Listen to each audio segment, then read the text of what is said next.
जेब में 500 रुपए नहीं है ये। 500 रुपए तो धन के बदले में ही धन दिया जाता है। तो ये जो आप इस नोट को चलाते हो, इस पर्ची को, ये आप धन मानकर चलाते हो, धन नहीं है ये, धन का वायदा है। लैंड बैंक के अंदर, जो लैंड बैंक का जो कानून बनाया था, उस कानून के अंदर एक लाइन डाली हुई थी कि हम लोग आपके गांव का नक्शा हमने जो है वो ड्रोन से ले लिया है, उसके बाद जो जमीनें आपकी हैं अपनी जमीन क्लेम कर लो, जो जमीनें क्लेम नहीं होंगी, जिन जमीनों को कोई भी क्लेम करने के लिए नहीं आएगा, वो जमीनें सरकार की हो जाएंगी।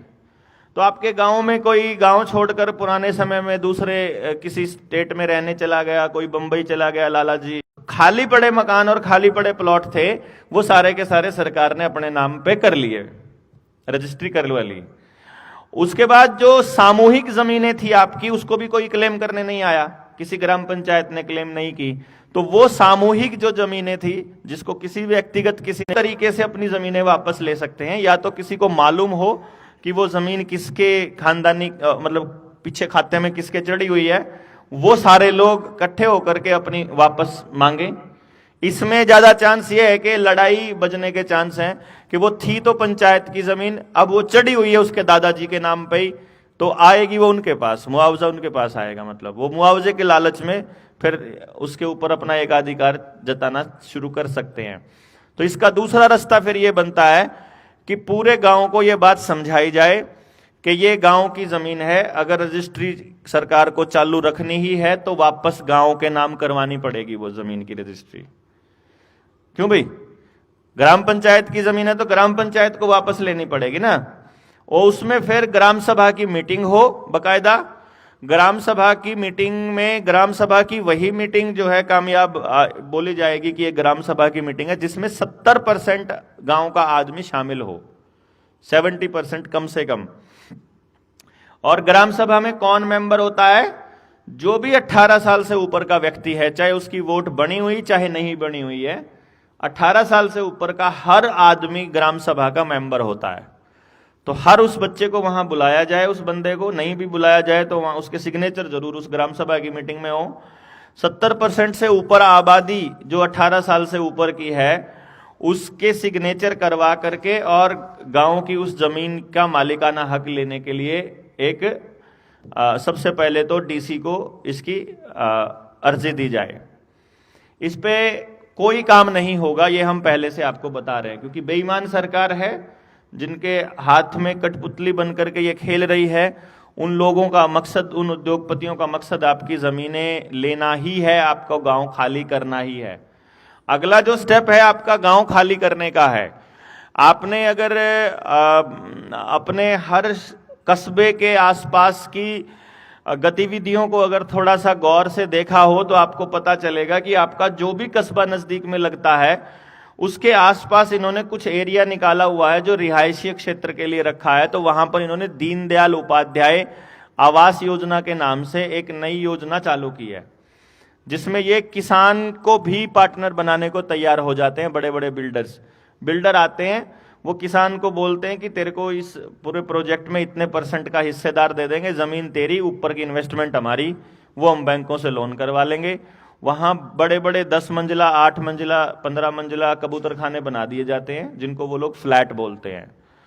उसके अंदर उसका जो मकसद है वो उनको पता है, क्योंकि इन्होंने शहरों में ट्रायल करके देख लिया है। जब लॉकडाउन लगा था, गांव को बंद नहीं कर पाए ये लोग, गांव को लॉकडाउन नहीं लगा पाए। जिस टाइम पे अंग्रेज इस देश के ऊपर राज करते थे, तब भी ये गांव को कंट्रोल नहीं कर पाए। गांव उस वक्त भी आजाद थे, क्योंकि गांव के पास अपना अनाज, अपना पानी, अपना डंगर, अपना सब कुछ था, अपनी मेहनत से वो करते थे, तो किसी के ऊपर वो निर्भर नहीं थे। इसलिए गुलामी के दौर में भी गांव आजाद थे। उसको अब गांव को शहरों की तर्ज पर डेवलप करने का काम है, चाहे वहां सीसीटीवी कैमरा लगाना है, चाहे आपके जोड़ की विकसित करना है, चाहे वहां पर मतलब पंचायत भवन का निर्माण करना, वहां सचिवालय, गांव का सचिवालय बनाना, ये इस पूरे के पूरे षड्यंत्र का ही हिस्सा है। तो अभी वो क्या करते हैं, गांव को कंट्रोल करने के लिए उन्होंने ये किया कि 5000 की अगर आबादी है किसी गांव की, उसको कंट्रोल करना नामुमकिन है। लेकिन वो 5,000 लोग अगर किसी एक बड़ी टाउनशिप के अंदर आ जाएं, किसी ग्रुप हाउसिंग सोसाइटी में आ जाएं, फ्लैट्स में आ जाते हैं अगर वही 5,000 घर, तो सिर्फ एक गेट पे एक गेट कीपर ही पूरे की पूरी सोसाइटी को कंट्रोल कर लेगा। बिना मास्क लगाए निकलने नहीं देगा, बिना वैक्सीन का सर्टिफिकेट चेक कराए नहीं निकलने देगा। अब आप सोचो, आपकी सबकी जमीन ऑलरेडी बैंकों के पास नीलाम पड़ी है किसान क्रेडिट कार्ड के नाम पर, और लोगों के पास पे करने के लिए पैसा है नहीं है।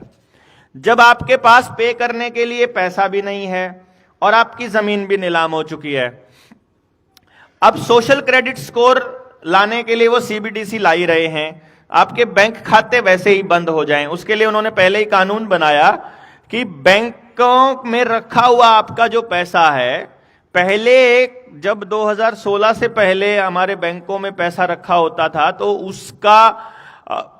उसमें से 1,00,000 रुपया आपका सेफ रहता था। पहले बैंक में रखा हुआ ना, कितना भी पैसा रखा है आपका, 1 करोड़ रुपया भी रखा है, तो उसकी गारंटी जो भारत सरकार की थी वो 1,00,000 रुपए की थी।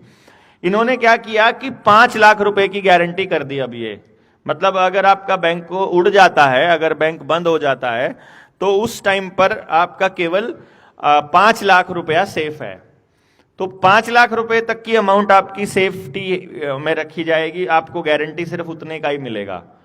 वो मैं आपको पहले ही बता रहा हूं, चाहे 1 करोड़ रखा हो, चाहे 5 करोड़ रखा हो, चाहे 10 करोड़ रखा हो, चाहे 10 लाख रखा है, 6 लाख रखा है या 5 ही लाख रखा है, तो 5 लाख ही है मैक्सिमम लिमिट आपकी जो आपको वापस मिलेगी। बाकी सब हजम हो गया, सब खत्म हो गया, मान लो ये कह देते।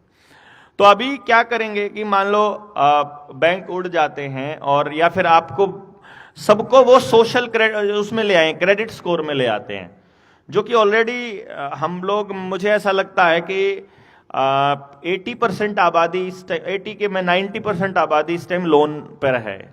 हर छोटे से छोटे कारोबारी को वो लोग लोन दे रहे हैं, चाहे रेडी पटरी वाला बंदा है, चाहे मेक इन इंडिया के नाम पर, चाहे स्टार्टअप के नाम पर, चाहे आप ना मतलब अपने 10वीं की डीएमसी पे भी लोन ले सकते हो, आप 12वीं की डीएमसी पे, आप ग्रेजुएशन की डीएमसी पे, अगर आपके पास कोई पढ़ाई लिखे वाला कोई कागज नहीं है तो आधार कार्ड पे मतलब आपको लोन देंगे वो लोग ना।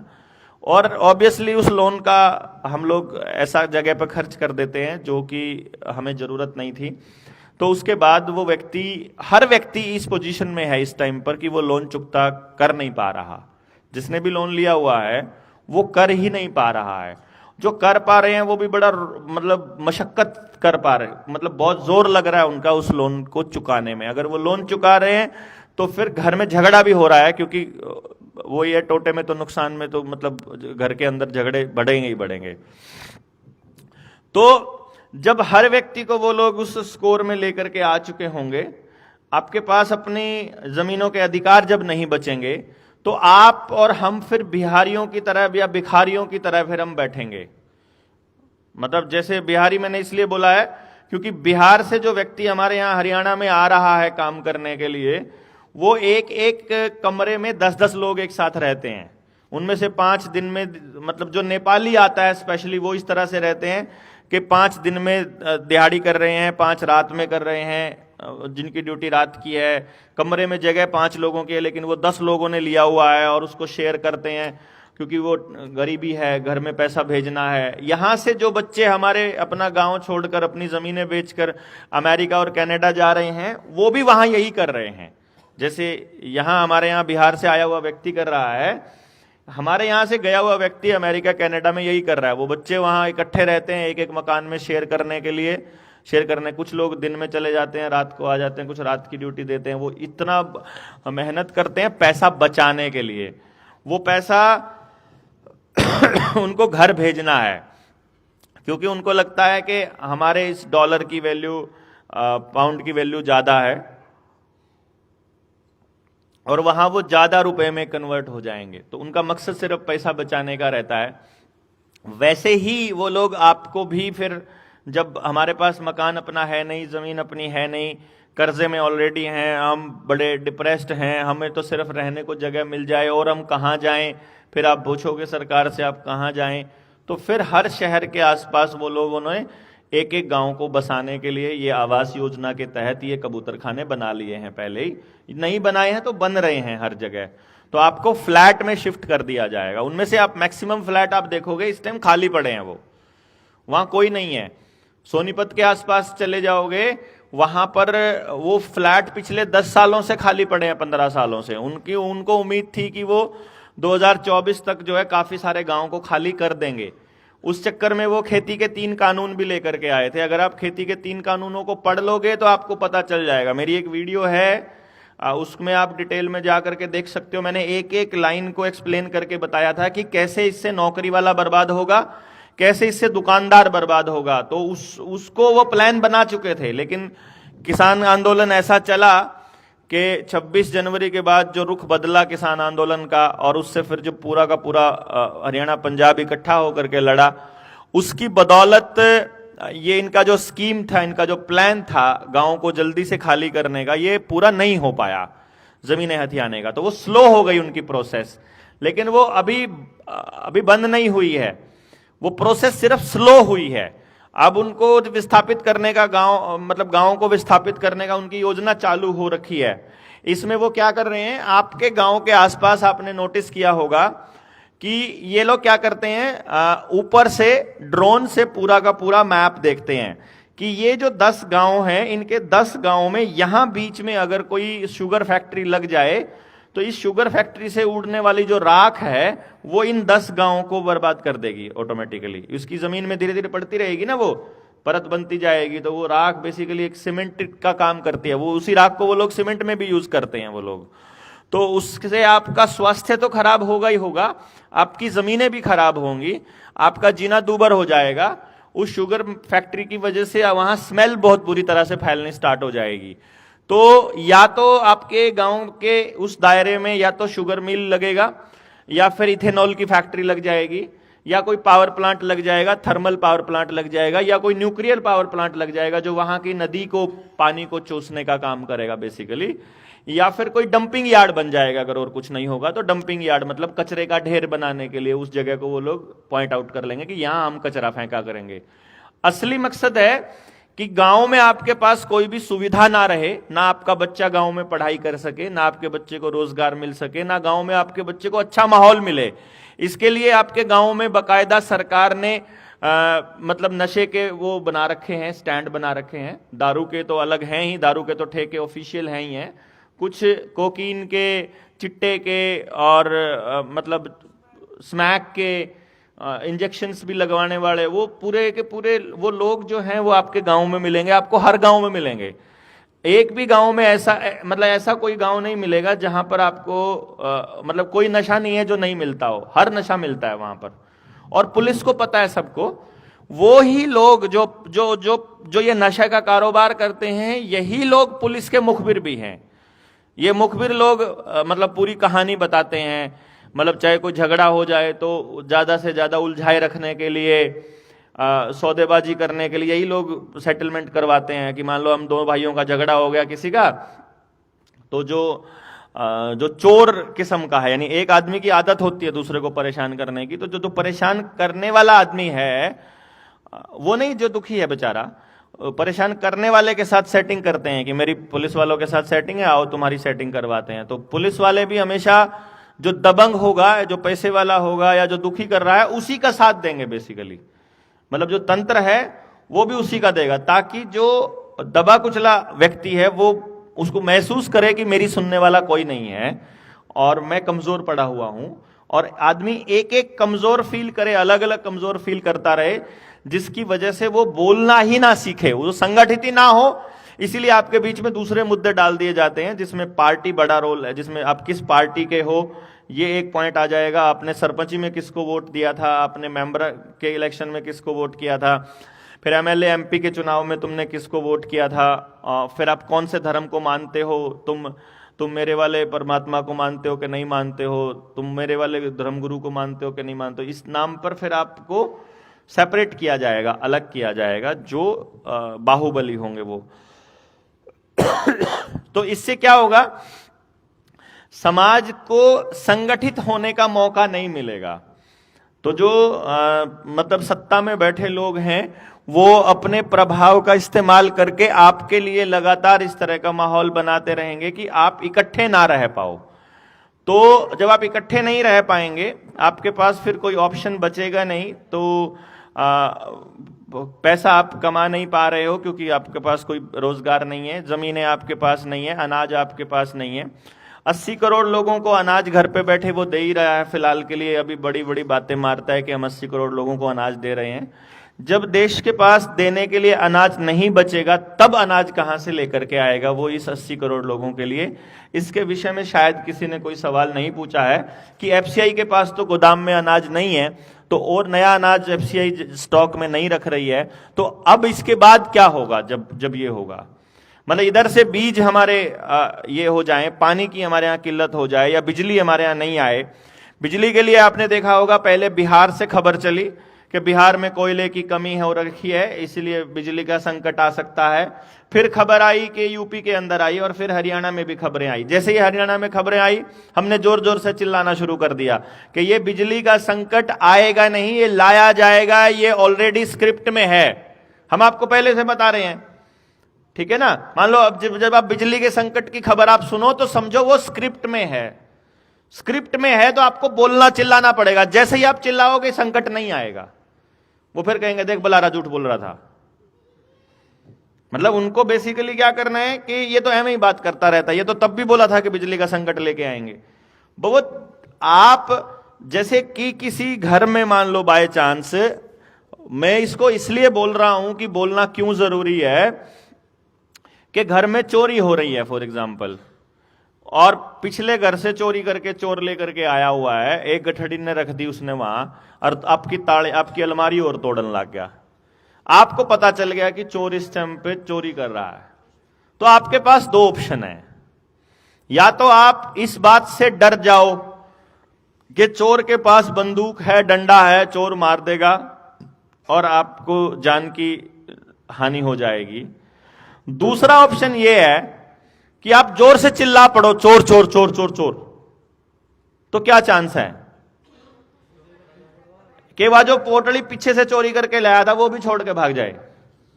यह भी एक चांस है, क्योंकि चोर को जिस चीज से सबसे ज्यादा सबसे ज्यादा जो डर लगता है ना, वो आवाज से डर लगता है। कि जोर जोर से आवाज आने लग जाए तो भाग जाता है चोर। यही काम इन चोरों का है। ये जब तक आप लोग चुप हो तब तक ये आपके घरों से, गांव से, जमीन से चोरियां करते रहेंगे। जैसे ही आप चिल्लाना शुरू करोगे, इनको बोलने से बहुत डर लगता है कि जनता अगर बोलने लग जाएगी तो बहुत डर लगता है, इसलिए ये आपको मुद्दे मतलब झुंझुने पकड़ा के रखते हैं अलग अलग मुद्दों के। असली मुद्दे पर कभी नहीं आने देंगे ये। मतलब जब खेती के 3 कानूनों की बात होती है, ये 3 कानूनों पे कभी बात नहीं करेंगे। मतलब उस पर डिस्कशन नहीं हुआ किसी टेलीविजन चैनल पर। आपने 13 महीने किसान आंदोलन चला, किसी भी टेलीविजन चैनल पर 3 कानूनों पे चर्चा नहीं देखी होगी कि कानून की कौन सी लाइन आपको खराब कर रही है। इस पे कोई चर्चा नहीं। कौन किस पार्टी का है, कौन खालिस्तानी है, कौन क्यों लड़ रहा है, किसने कितनी संपत्ति अर्जित कर ली है, किसके ऊपर क्या क्या आरोप, ये सब चलेगा, बस 3 कानूनों पे बात नहीं होगी। वैसे ही जब आप मुद्दों पे आएंगे, अभी अभी आप देख रहे हो क्या, हमने 550 से ऊपर लोगों के आवेदन लगा दिए हैं, पिछले 1 साल होने को आया है। हमने उनसे कुछ सवाल पूछे हैं बैंकों से कि तुमने हमारी देश की जनता के साथ ये धोखा क्यों किया हुआ है, हमको बताओ तो सही। हमारे पास ये दस्तावेज अवेलेबल हैं, जो दस्तावेज हमको आरबीआई ने सर्टिफाई करके स्टैंप लगा करके दे रखे हैं, उनके बेसिस पर हम उनसे सवाल पूछते हैं। 550 आवेदन और 1 साल की इस यात्रा में किसी बैंक वाले ने हमारे सवालों का जवाब नहीं दिया। समझ गए आप? पैटर्न को समझना बड़ा जरूरी है। वो आपसे क्या कहेंगे जब आपका आवेदन लगा देंगे और जब आप आरटीआई लगाएंगे, तो वो आपसे क्या कहेंगे? बैंक आपको यह बोल रहा है कि ना ना ना ना, जो तुम पूछ रहे हो ना उससे हमसे कोई मतलब नहीं है उसका। मतलब वो आरबीआई ने अगर कोई ठगी की है, वो उस ठगी का पार्टनर है, वो उस चोरी का पार्टनर है, वो उसमें भागीदार है, प्रॉफिट में भागीदार है। लेकिन अगर उसमें कोई बीच में पता लग गया कि इसके अंदर ये गड़बड़ कर चुका है आरबीआई, तो वो कह रहा है इसका हमें कुछ मतलब नहीं, और ना हमें इससे कोई मतलब है कि आप ये जो सवाल पूछ रहे हो ये अपने भारत सरकार से पूछो, आरबीआई से पूछो, हमें कोई मतलब नहीं, हमको हमारा लोन का पैसा चाहिए बस। वो ऐसा बोलते हैं। मतलब कहीं हमारे साथ गलत हो गया तो कोई आपकी बात सुनने के लिए नहीं है। कोर्ट में जा रहे हैं अगर हम लोग, तो कोर्ट कह रहा है कि यह मसला कोर्ट का नहीं है, डीआरटी में जाइए आप। वो डीआरटी में ट्रांसफर कर देता है केस को। जहां बैंक फंसने वाला होता है वहां वो उस मुद्दे को डीआरटी में ट्रांसफर कर देते हैं। जहां हम फंसने वाले होते हैं, यानी जिसका लोन है, जहां वो फंस रहा है, जहां उसके पास कागजों की कमी पड़ती है, वहां बैंक वाला आदेश दे देता है। डीसी और एसडीएम, जो सरफेसी एक्ट के तहत डीसी को जो वो मिली हुई है, पावर मिली हुई है, वो उस पावर का इस्तेमाल केवल और केवल आपकी जमीनों को कुर्की करने के लिए कर रहा है। वो मसले को सुलझाने का उसका कोई इरादा नहीं है। और कई बार तो इतना वाहियात काम रहता है डीसी का, कलेक्टर का, कि वो आपको नोटिस नहीं दे रहा है कभी भी। वो नोटिस, अभी नोटिस बनाया उसने, बना के अपने पास रख रहा है, जिसको भेजना है उसको नहीं भेज रहा। 28 दिन तक जवाब देने का होता है, तो वो नोटिस को भेजता है 26वें दिन, ताकि मालिक के पास नोटिस 28वें दिन पहुंचे, वो रिप्लाई ना कर पाए टाइम पर। तब तक वो दूसरा नोटिस जारी कर देता है।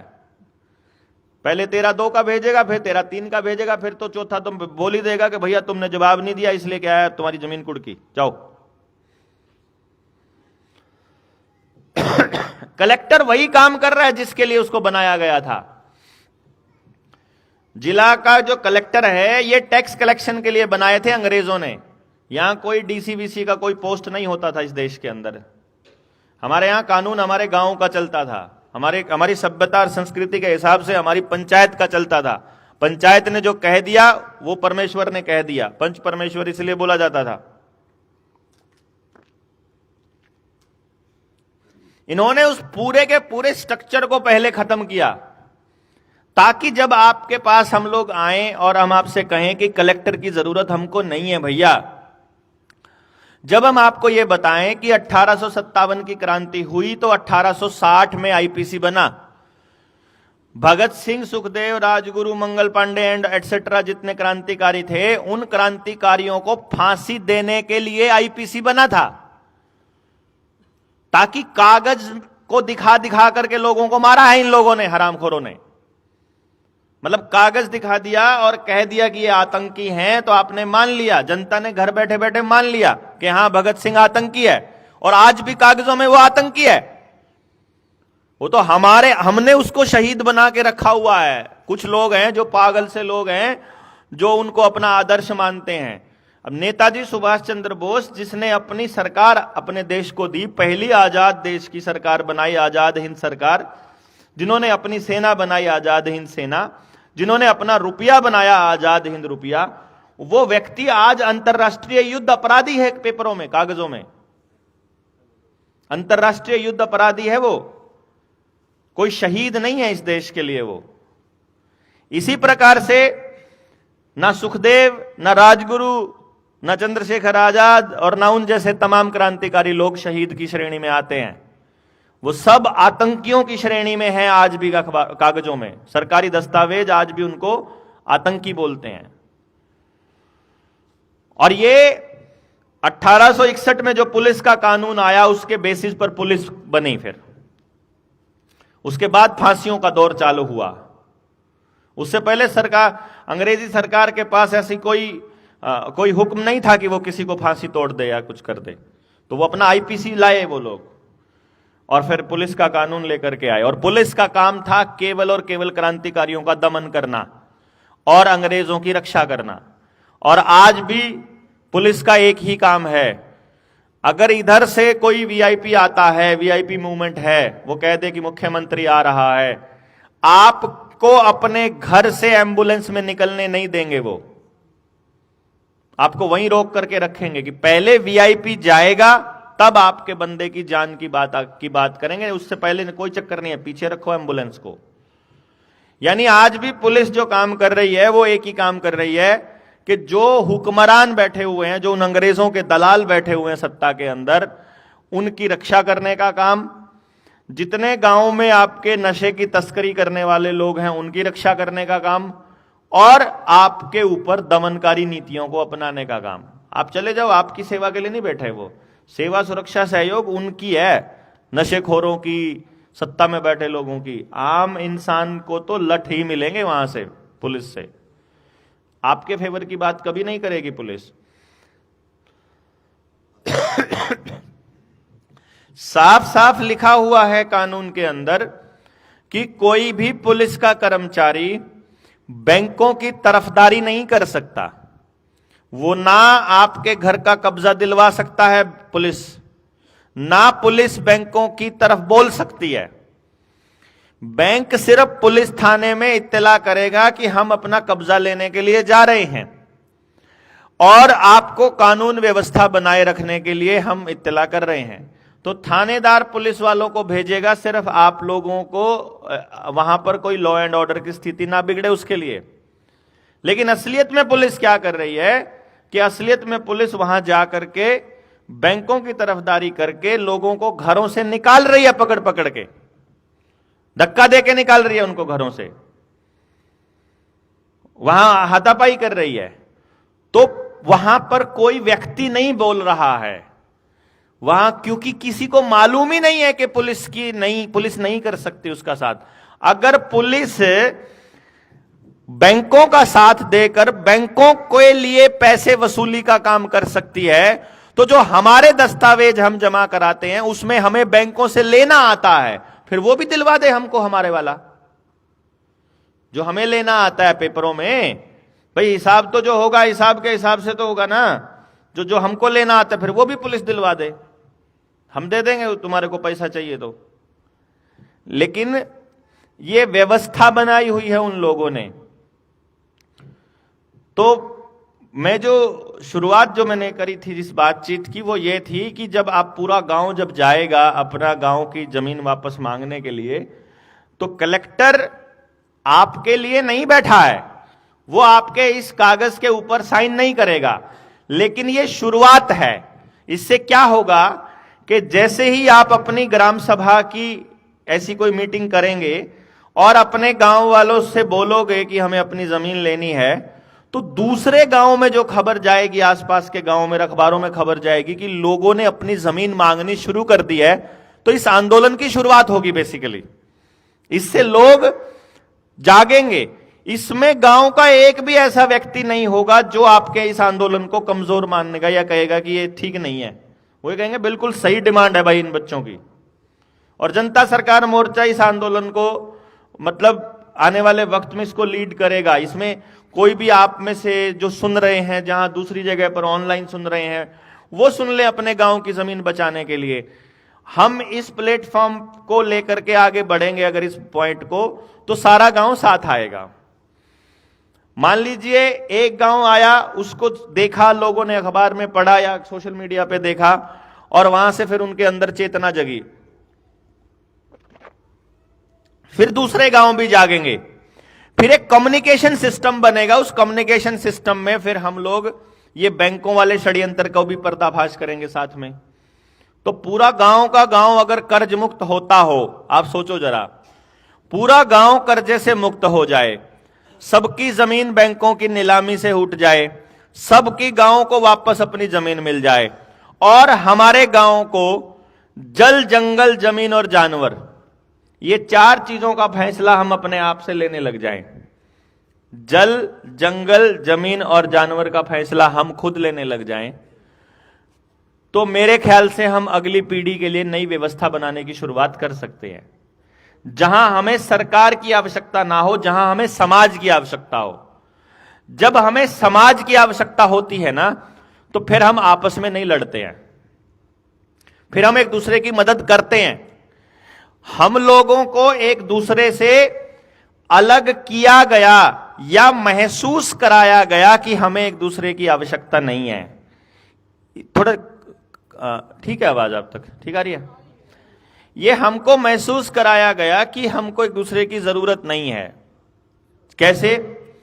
जब सभी लोग आपस में मिलकर के रह रहे हैं और सबको एक दूसरे की मदद करनी ही पड़ रही है, जब इस तरह का माहौल बना हुआ है, उस टाइम पर अचानक से सरकार ने, इससे पहले वाली सरकार ने, जब यूपीए सरकार थी उस टाइम पर, कांग्रेस थी बल्कि फुल फ्लैज, उसने एक टर्मिनोलॉजी इंट्रोड्यूस की पूरे गांव के अंदर जिसका नाम था मनरेगा। जब किसान के खेत में काम करने वाले मजदूर को, जो उसी गांव का है, 150 रुपया दिहाड़ी मिलती है, तो मनरेगा में पंचायतों के माध्यम से 250 रुपये देना शुरू किया।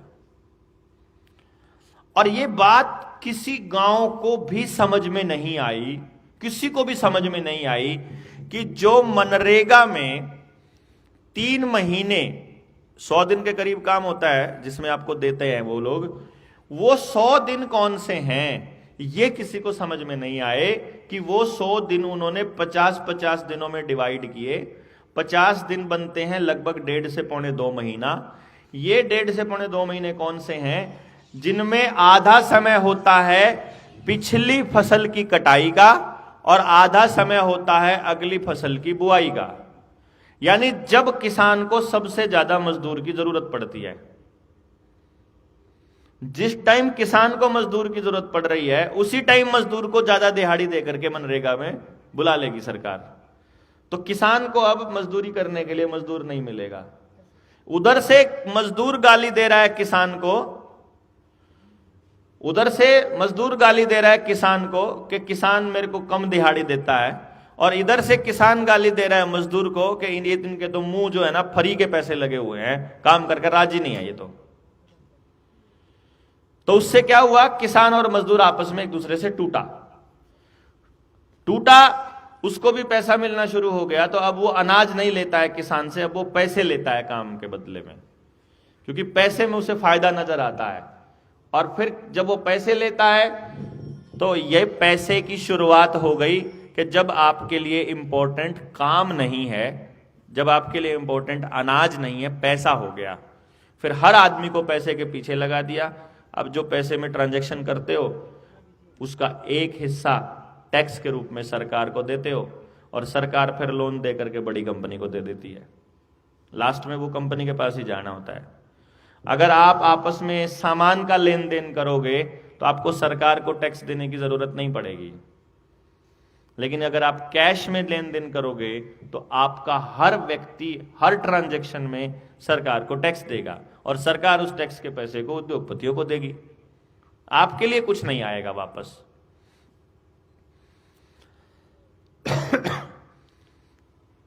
और वो धीरे धीरे आपका ध्यान आपकी जरूरतों से हटा रहे हैं, बल्कि आपको ये यकीन दिला रहे हैं कि अननेसेसरी की चीजों को आप अपनी जरूरत की चीज मानते रहो। सबसे जरूरी चीज जिसको हम बोलते हैं वो रोटी, कपड़ा और मकान है, जिसमें अनाज मतलब रोटी में आएगा, पानी भी साथ में आएगा उसके अंदर।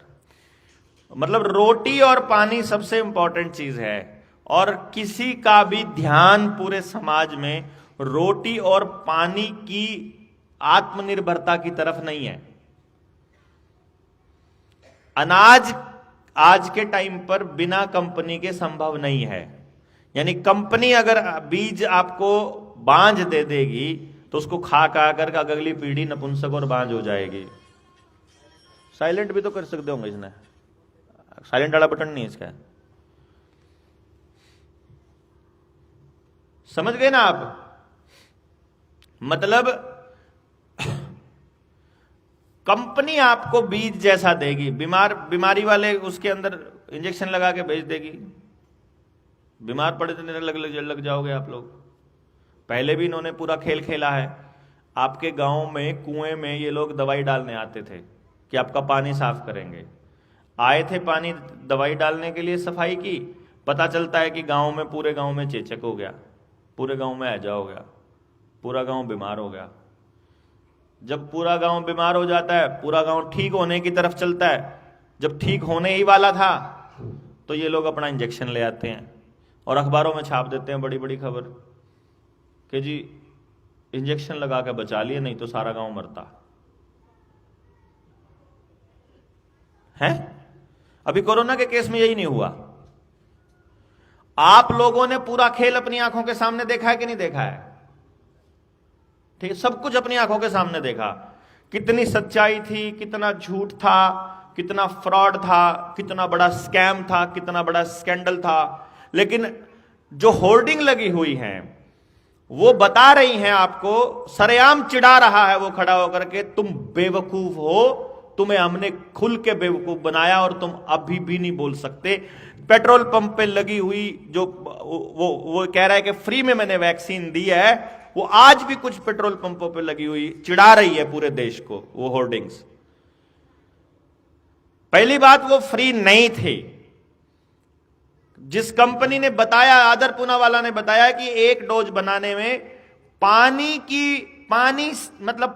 की कीमत से भी कम पैसा खर्च हो रहा है। 15 पैसे की डोज को 1500 रुपए में बेचा है भैया। 30,000 करोड़ रुपए आज अलॉट कर दिए, 50,000 करोड़ रुपया आज दे दिया इन कंपनियों को। और उसके बाद जिन लोगों ने लगवाए हैं उनके क्या हाल हो रखे हैं आपके गांव में, नहीं दे पता है क्या आप लोगों को? क्यों नहीं लगवाते बूस्टर अब तीसरी, चौथी, पांचवी? वो काहे को रुक गए? वहां पर नहीं लगवाएंगे। और वो चिढ़ा रहा है अभी भी आपको। अखबारों में हेडलाइन है आज से 2 साल पहले की कि मोदी जी ने वैक्सीन लगा करके पूरे देश को बचाया है। ये हेडलाइंस हैं। तो जब आज से 40 साल बाद जब आपके पोता पोती बड़े हो जाएंगे ना, और जब आप उनको बताओगे कि सन 2020 में सरकारों ने फार्मा कंपनियों के साथ मिलकर इतना बड़ा फ्रॉड खेला था, तो आपका बच्चा आपको बेवकूफ बोलेगा कि मेरा दादा पगला गया है, पड़ा पड़ा बोलता रहता है कुछ भी। ये देखो उस टाइम के अखबार क्या कहते हैं, क्योंकि उसके बच्चे को हमारी वीडियोज नहीं मिलेंगी, फिर आपके पोता पोती को वो यूट्यूब पर मिलेंगे, मतलब जो चैनलों का मैटर मिलेगा, अखबारों में मिलेगी जो अखबारों में छपा हुआ है फ्रंट पेज पे। भैया मोतीलाल का धन्यवाद, तुमको सबको फ्री वैक्सीन ठोकी। उसमें मतलब उस पीढ़ी को कभी समझ नहीं आएगा जैसे आज की पीढ़ी को नहीं आएगा। आज आप समझा के दिखा दो कि पोलियो का फायदा हुआ था कि नुकसान हुआ था पोलियो की वैक्सीन का, आज असली बात बताने लगो, आपकी वीडियो उठ जाएगी। अगर सरकार का प्रोपेगेंडा चलाते हो तो आप फिर बढ़िया है, नहीं तो अदरवाइज तो आपको ठहरने नहीं देंगे। और इन्होंने कानून बना दिया है कि आने वाले टाइम में मेडिकल लेवल पे अगर आप हेल्थ इश्यूज पे बोलना चाहते हो तो जो सरकार ने बनाया हुआ एक मेन स्ट्रीम में कोई विचार है उसकी खिलाफत में आप अपना विचार नहीं दे सकते, अदरवाइज जेल हो जाएगी। मतलब आप उससे अलग विचार नहीं रख सकते। बाकायदा पेंडेमिक ट्रीटी में और हेल्थ का जो नया कानून बनाया है उसमें डाला हुआ है, नया हेल्थ बिल में। और ये हमको पढ़ने की आदत नहीं है कि नए नए कौन से कानून बनाए हैं। पानी का कानून आ रहा है कि जिसके घर में समर्सिबल है 10,000 रुपया साल का टैक्स देना पड़ेगा, ताकि आप समर्सिबल यूज करना बंद कर दें और सरकार के ऊपर ही डिपेंडेंट हो जाएं। गैस का नया कानून आ रहा है कि प्राइवेटाइज होगी सारी गैस। अब सोचो, आपके पास डंगर नहीं है कि आप गोश्त जला के ना अपना आग का काम कर सको, आपके पास जंगल नहीं है कि जंगल से लकड़ियां काट के आप अपने बच्चों को रोटी खिला लो, आपके पास केवल गैस सिलेंडर है। गैस भी अभी तो 1,000 रुपए का सिलेंडर, 800 रुपए का चलो आपको मिल रहा होगा, लेकिन आने वाले टाइम में ये सिलेंडर का साइज छोटा करने वाले हैं। सिलेंडर का साइज छोटा हो जाएगा तो रोज रोज कौन उठा के लेकर के जाए, तो उसके लिए अडानी की गैस की सर्विस आपको पाइपलाइन के जरिए घर में देंगे लोग, ठीक है। तो पाइपलाइन की सर्विस आपको घर में मिल गई, लेकिन उस पाइपलाइन का कनेक्शन आधार के साथ जुड़ा होगा, पानी का कनेक्शन भी आधार से जुड़ा होगा, आपका गैस का कनेक्शन भी आधार से जुड़ा होगा। बिजली का जो नया मीटर है वो चिप वाला होगा और प्रीपेड होगा और स्मार्ट मीटर होगा। अब कनेक्शन काटने के लिए उनको घर आने की जरूरत नहीं होगी, वहीं से बटन दबाएंगे, आपके आधार कार्ड से जुड़ा हुआ, और आपका कनेक्शन बंद हो जाएगा। बिजली के नए कानून में बिजली कंपनियों को मनमाने तरीके से रेट बढ़ाने की इजाजत भी दे दी जाएगी। चलिए जी, बिजली भी आधार से जुड़ गई, पानी भी जुड़ गया, ये भी जुड़ गया। जमीन के कागज आपके पहले ही प्रॉपर्टी आईडी में जुड़े हुए हैं, फिर फैमिली आईडी में पूरी फैमिली का कागज जुड़ा हुआ है, फिर आपके एजुकेशनल क्वालिफिकेशन भी जुड़ी हुई है, फिर आपके बैंकों के खाते भी जुड़े हुए हैं, सबके आपके पैन नंबर भी जुड़े हुए हैं, आपका वोटर कार्ड भी जुड़ा हुआ है, आपके और ड्राइविंग लाइसेंस समेत सारे कागज आपने आधार के साथ जोड़ रखे ना। अगली बार अगर पिछले वाले हालात लेकर के आने हैं सरकार को, और यह बोलना है कि जब तक तुम तीसरी डोज नहीं लगवाओ, आधार बंद, मतलब आधार के साथ जितनी सेवाएं जोड़ रही सारी बंद, पानी भी नहीं आएगा, बिजली भी नहीं आएगी, मतलब गैस भी नहीं आएगी, क्योंकि गैस का कनेक्शन भी तब आधार के साथ जुड़ गया है। तब क्या करेंगे आप पड़ोसी से पानी भी मांग नहीं सकते हो, क्योंकि पड़ोसी बोलेगा भाई मेरा भी बंद है, मेरे भी थोड़ा जरूरत है। और एक अकेला नहीं, पूरी फैमिली को सारी डोज लगवानी पड़ेगी, तब खुलेगा, क्योंकि फैमिली आईडी के साथ कनेक्टेड है ना भैया, सबकी फैमिली आईडी कनेक्शन में है, एक साथ है।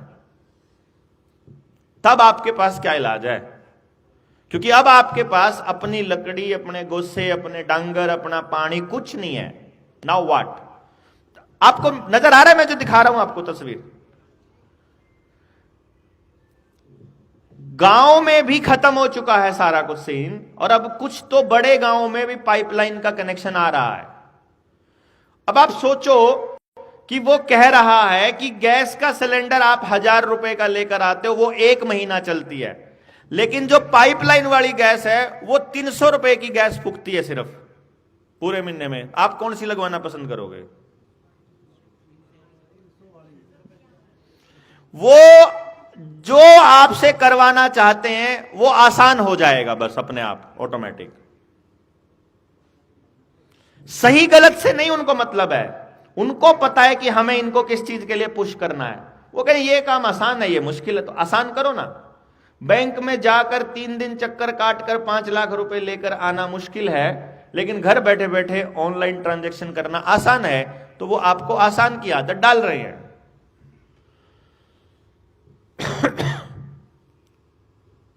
समझ रहे हैं? आपके बच्चे को भी वो लोग घर बैठे ही पढ़ाएंगे।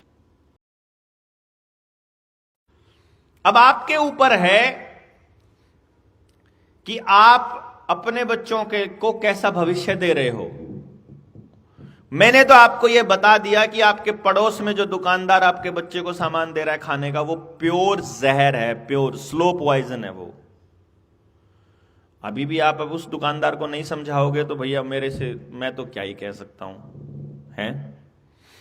अभी भी आप अपने बच्चे को नहीं रोक पाओगे, आप रोक ही नहीं पाओगे, आप रोक ही नहीं पाओगे, क्योंकि आप ह्यूमन साइकोलॉजी को नहीं समझते हो। मैं भी इतने सालों से धक्के खाता खाता लोगों को इसलिए समझा रहा हूं क्योंकि मैं साइकोलॉजी को समझता हूं। मुझे मालूम है कि मेरी बातें जो मैं आज बोल रहा हूं आपको समझ में मेरे मरने के बाद ही आनी है, जीते जी नहीं आएंगी। जीते जी आपके पास कहां फुर्सत है भैया, वो तो फिर मरे हुए को सम्मान देने के लिए तो आप खड़े हो जाओगे। भगत सिंह के तो वो मतलब गीत गाने के लिए उसके नाम पे तो आप कुछ भी करने को तैयार हो जाओगे। जिंदा आदमी अगर आपको जगाने की कोशिश कर रहा है उससे कोई मतलब नहीं है आपको, फिर तो अपना मतलब हल हो जाए, फालतू ऐसी कराओ क्रांति व्रांतियां, तो हमारा हल हो जाए बस। सिर्फ मेरी समस्या है सबसे बड़ी, और हर किसी को ये लगती है मेरी समस्या सबसे बड़ी है। लेकिन मैं आपको ये बता रहा हूं कि आपकी लोन वाली समस्या तो कुछ भी नहीं है। असली समस्या तो अभी आ रही है आपके सामने, और जब आएगी तब आप क्या करोगे, उसके लिए आपके पास क्या इंतजाम है। मैं देख रहा हूं हमारे पास कोई इंतजाम नहीं है, क्योंकि कुछ लोगों को तो ऐसा इस नजरिए से देखा ही आज पहली बार होगा। किस किस ने आज पहली बार इस तरीके इस नजर से देखा है? कुछ लोग कि यार ऐसा भी और हो रहा है। ये मतलब वो सिर्फ सारी डॉट्स को मिलाया नहीं था हमने कभी, हम उनको देख नहीं पा रहे थे इस नजर से, वो हो रहा है, लेकिन उसका एंड रिजल्ट क्या करने वाले हैं वो नहीं मालूम हमको, क्योंकि हमारे लिए इन्होंने प्रायोरिटाइज कुछ और कर दिया, हमारी प्राथमिकताओं में ये कुछ और ले गए, और ये हमेशा से ऐसा ही करते आए हैं। ये पैटर्न है, डेड पैटर्न है ये। मतलब जैसे आप आंदोलनों की टाइमिंग भी देखोगे ना, वो भी हर 10 साल बाद लगभग पैटर्न में आंदोलन खड़े होंगे। आंदोलनों के लिए माहौल बनेगा, वो आंदोलन का एक ही काम होगा कि आपकी उस ऊर्जा को एग्जॉस्ट कर दिया जाए। भाई जब गांव को यह समझ में आ गया कि मेरे गांव की ऐसी तैसी की जा रही है और मेरे गांव से सब कुछ छीना जा रहा है, उस दिन गांव अनाउंस करेगा सिर्फ एक ही चीज कि गांव में सरकारी कर्मचारी की एंट्री बैन।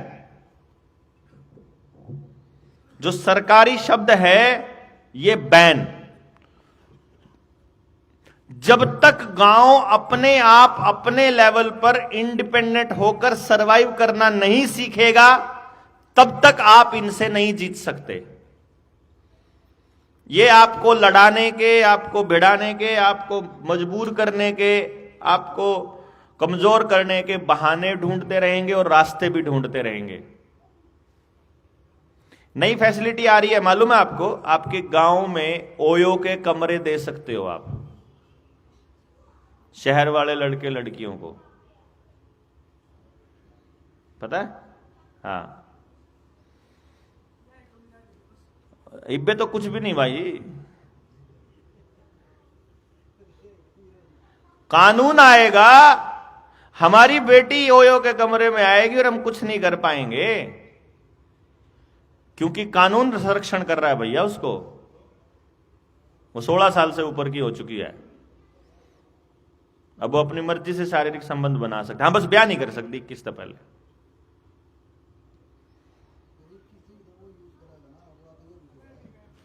असली पर्पस ये है कि आपके समाज में व्यभिचार बढ़े।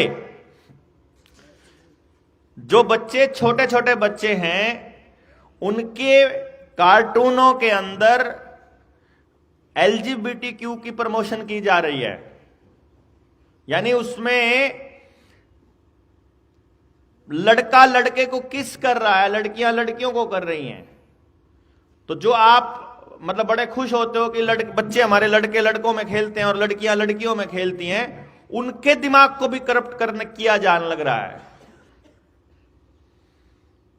बिल्कुल अननेचुरल हमारे बच्चों की थॉट प्रोसेस को बनाया जा रहा है, और हम सोए पड़े हैं ठाठ से, हमें फुर्सत ही नहीं, हमारे पास इतना भी समय नहीं है कि हम सरकार को चिट्ठी लिख करके इतना ही कह दें कि ये सब बंद करो। नहीं है हमारे पास समय भैया, पता नहीं समय नहीं है, समझ नहीं है, या हमें इतना बेवकूफ रखा गया है कि हमें समस्या दिखाई दे रही है लेकिन हम समाधान पर चर्चा नहीं करेंगे। समाधान पर चर्चा कर लेंगे तो उसके ऊपर कोई काम नहीं करेंगे, है ना? और ये कॉन्टिन्यूअस प्रोसेस है। ना ये एक दिन में हुआ है, ना ये उन्होंने आकर के किया है, आप ही के आदमियों से करवाया है। अखबार में लिखने वाला व्यक्ति आप ही का दोस्त जानकार है, पुलिस में काम करने वाला भी आप ही का बंदा है, आंगनबाड़ी वर्कर में भी आंगनबाड़ी में भी आप ही का बंदा है, स्कूल का मास्टर जी भी आप ही के घर से है। वो आप ही के लोगों को किराए पर लेते हैं। ये भाई बैठे हैं अपने पेस्टिसाइड बेचने वाले, ये अपने बीच के हैं, ठीक है, अब ये समझाएंगे तो भी नहीं बात बनेगी किसानों को, हैं? फार्मा कंपनियों का जितने लोग हैं सबको मालूम है कि कोई दवाई जो है जिसके ऊपर 100 रुपए MRP लिखा हुआ है वह 1 रुपए की भी नहीं पड़ती कंपनी को, सबको पता है। उनको उनको मालूम है कि ये जहर भी का बिक रहा है, स्लो पॉइजन दे रहे हैं और हम ले रहे हैं, क्योंकि हमको प्रकृति से दूर कर दिया गया। जो भी व्यक्ति प्रकृति से जितना दूर होता जाएगा वो उतना ही एकांत में अकेला होता जाएगा, और जब आदमी अकेला हो जाता है तब वो डर जाता है, तब वो डरा हुआ होता है, और डरा हुआ आदमी कभी भी सही और गलत का निर्णय नहीं ले सकता। डर और लालच ये दो ऐसी चीजें हैं जो आपको सही निर्णय लेने नहीं देंगे, और हर व्यक्ति को डर और लालच में फंसाया। हर व्यक्ति को कैसे? आप पैदा हुए, पैदा होते ही आपको अपने बच्चे का जन्म प्रमाण पत्र बनवाना पड़ेगा। सबसे पहला डर है नहीं बना तो। उसके बाद आपको इंजेक्शंस लगवाने पड़ेंगे जो सरकार बोल रही है, वो कार्ड नहीं बना तो एडमिशन नहीं होगा आगे। एडमिशन भी फिर आप डरे हुए हो कि आपने अपने बच्चे को किस तरह के स्कूल में दाखला दिलवाया है, ये रेपुटेशन का डर भी बड़ा खतरनाक है। फिर आप अपने बच्चे के लिए हर रोज ट्राई करते हो कि किसी तरह से मेरा बच्चा जो कंपटीशन है समाज में, उस कंपटीशन में खड़े होने लायक बचा रहे, और आप देखते हो कि धीरे धीरे आप उसे उस कंपटीशन में खड़े करने की दौड़ में चलाने के चक्कर में थोड़े टाइम के बाद अपने ही बच्चे से दूर हो जाते हो आप। फिर आपका बच्चा ही आपकी बात भी सुनना नहीं चाहता है, वो आपके पास भी बैठना नहीं चाहता है, वो आपको देखता है तो ये उम्मीद करता है मैं कब इस घर से निकलूं किस तरह से, या ये निकले। और ये हर घर की हालत हो रखी है, मैं आपको बता रहा हूं। ये कोई ऐसा नहीं है कि ये सिर्फ मेरे घर में या आपके घर में हो रहा है, और ये प्लान्ड स्ट्रैटेजी है। मैं सिर्फ ये बार बार इसलिए बोलता हूं ताकि आपको इस बात का पता चल जाए कि 50 साल लगे इनको बर्बाद करने में। योजनाबद्ध तरीके से 24 घंटे इन लोगों ने इस पे काम किया। टीवी ने भी वही काम किया, नेताओं ने भी वही काम किया, सत्ता में बैठे लोगों ने भी वही काम किया। समझ गए? सबने वही काम किया। इन्हें रोक दे, इन्हें रोक दे, इन्हें भी रोक। 1 मिनट में करता हूं। हाँ भाई, हाँ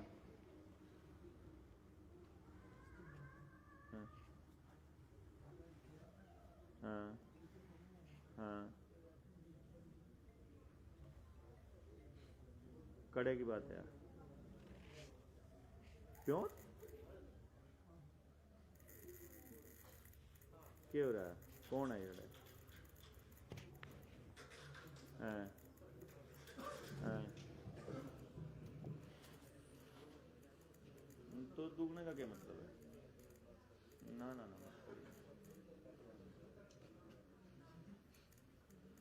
हाँ हाँ हाँ,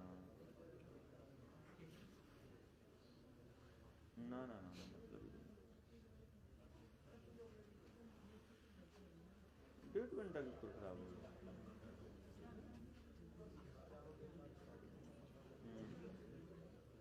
हम्म,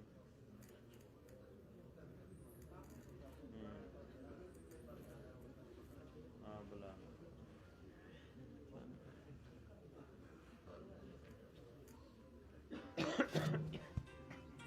लगी रही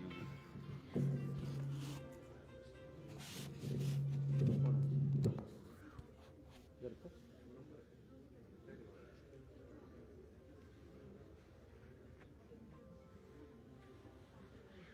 140 साढ़े कड़े करने लगे।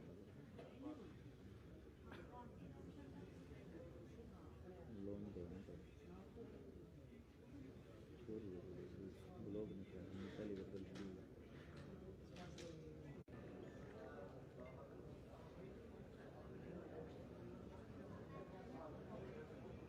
तो मैसेज आया हुआ उनका, वो कह रही है कि मैं शुभम को करता हूँ और शुभम से करवा दूँ, वो शुभम को कर रही है। शुभम को बोल दे सारा।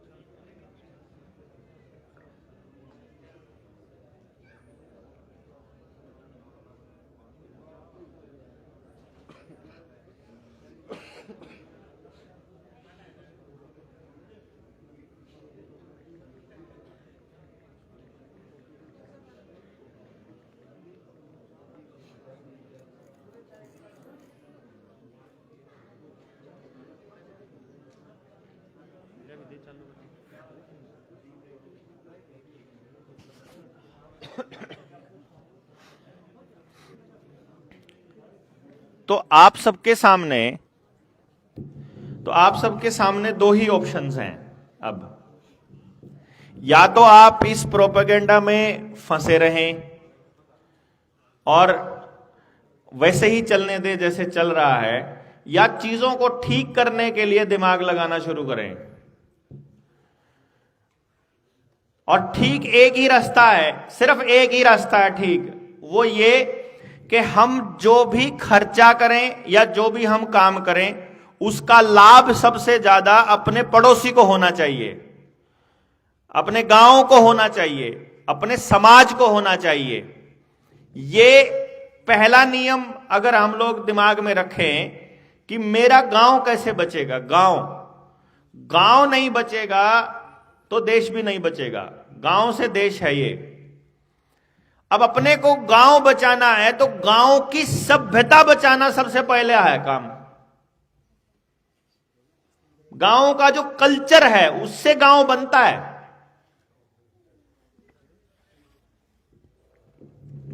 अगर कल्चर नहीं बचा तो गांव भी नहीं है, फिर तो वो शहर हो जाएगा ना।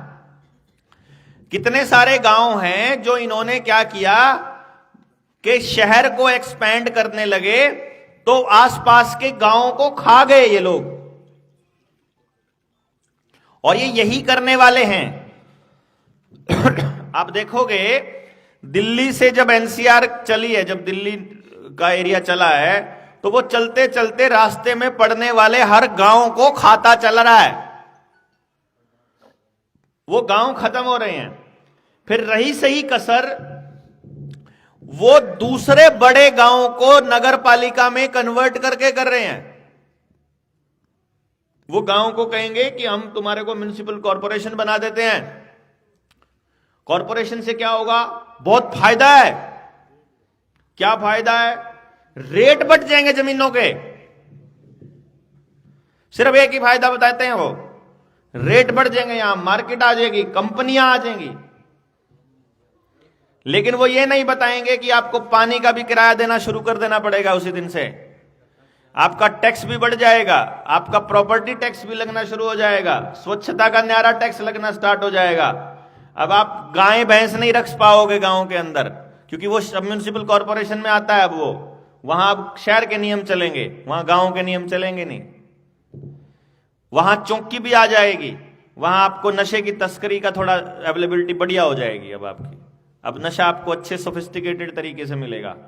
बार खुल जाएगा, पब खुल जाएगा, दारू के आदतें ज्यादा हो जाएंगे, हैं? मॉडर्न हो जाओगे आप। ज्यादा अंग्रेजी लग जाएंगे आपके बच्चे बोलने, क्योंकि शहर में ही सब कुछ इसलिए दे रहे हैं ना वो लोग, ताकि आपका गांव खत्म किया जा सके। उनका पर्पस यही है। क्योंकि अगर इनसे लड़ा है कभी कोई तो वो गांव था। और गांव के कल्चर को समाप्त करने में निर्मल सरोवर योजना का बहुत बड़ा योगदान होने वाला है। किस किसने सुना है निर्मल सरोवर योजना? 4-5 लोगों ने सुना है, बाकी लोगों ने नहीं सुना। आपके गांव में तालाब की सफाई इंडो इजराइल प्रोजेक्ट के तहत इजराइल की कंपनी करेगी। मैंने शुरू में बताया था इस गेम को चलाने वाले इजराइल से आते हैं। तो आपकी सब्जियों को जो हाइब्रिड बीज बनाने वाली कंपनियों की तकनीक है वो भी इजराइल से आती है। आपको कोरोना की वैक्सीन देने वाली तकनीक है वो भी इजराइल से आती है। ठीक है जी।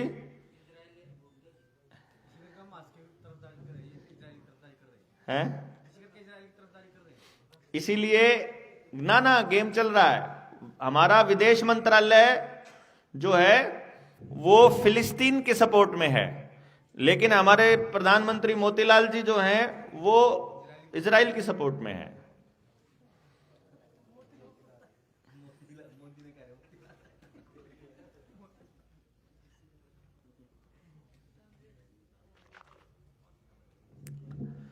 वो इजराइल की सपोर्ट में है और वो इजराइल की सपोर्ट में ही बोलेंगे। अभी थोड़े दिन पहले तो बोले थे यहूदियों का बहुत बड़ा योगदान रहा है हमारे देश की आजादी में भी।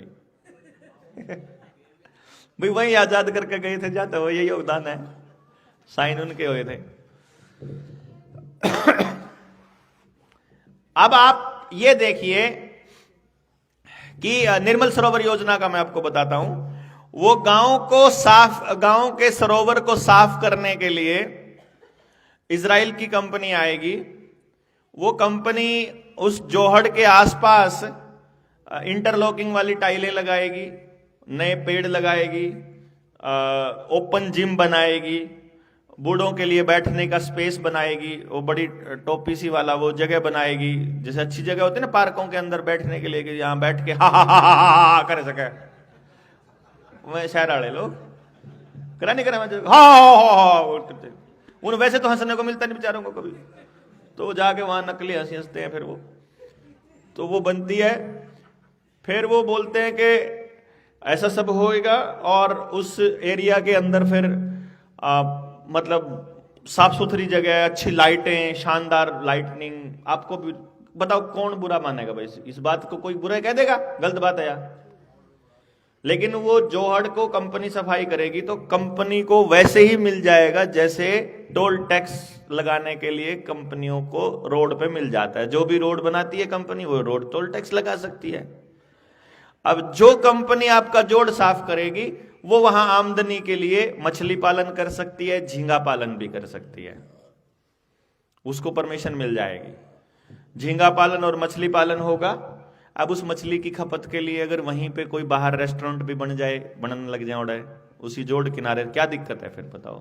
क्यों बाड़ा कोड़ा खावे बैठ के ना खावे, कड़ी कड़ी बैठे खपाड़ा में, उस तो बढ़िया तो एक जगह बना दो, बढ़िया सी जगह बन गई। मच्छी खाएंगे तो रोज शान न पौवा मारना वाला न चाहिए, फिर जगह बैठने तो आता भी बन जाएगा वहीं पे। भाई दारू पी ली, मच्छी खा ली, डांस करने भी चाहिए नौजवानों को वहां है। और फिर ओयो के कमरों का अरेंजमेंट कर ही दिया है गांव में आपके, मतलब उधर से जो है वो उसी जगह पर 5-4 कमरे भी बन जाएंगे, तो जिसने बाहर से आकर के वहां ऐश परस्ती करनी है वो भी करो।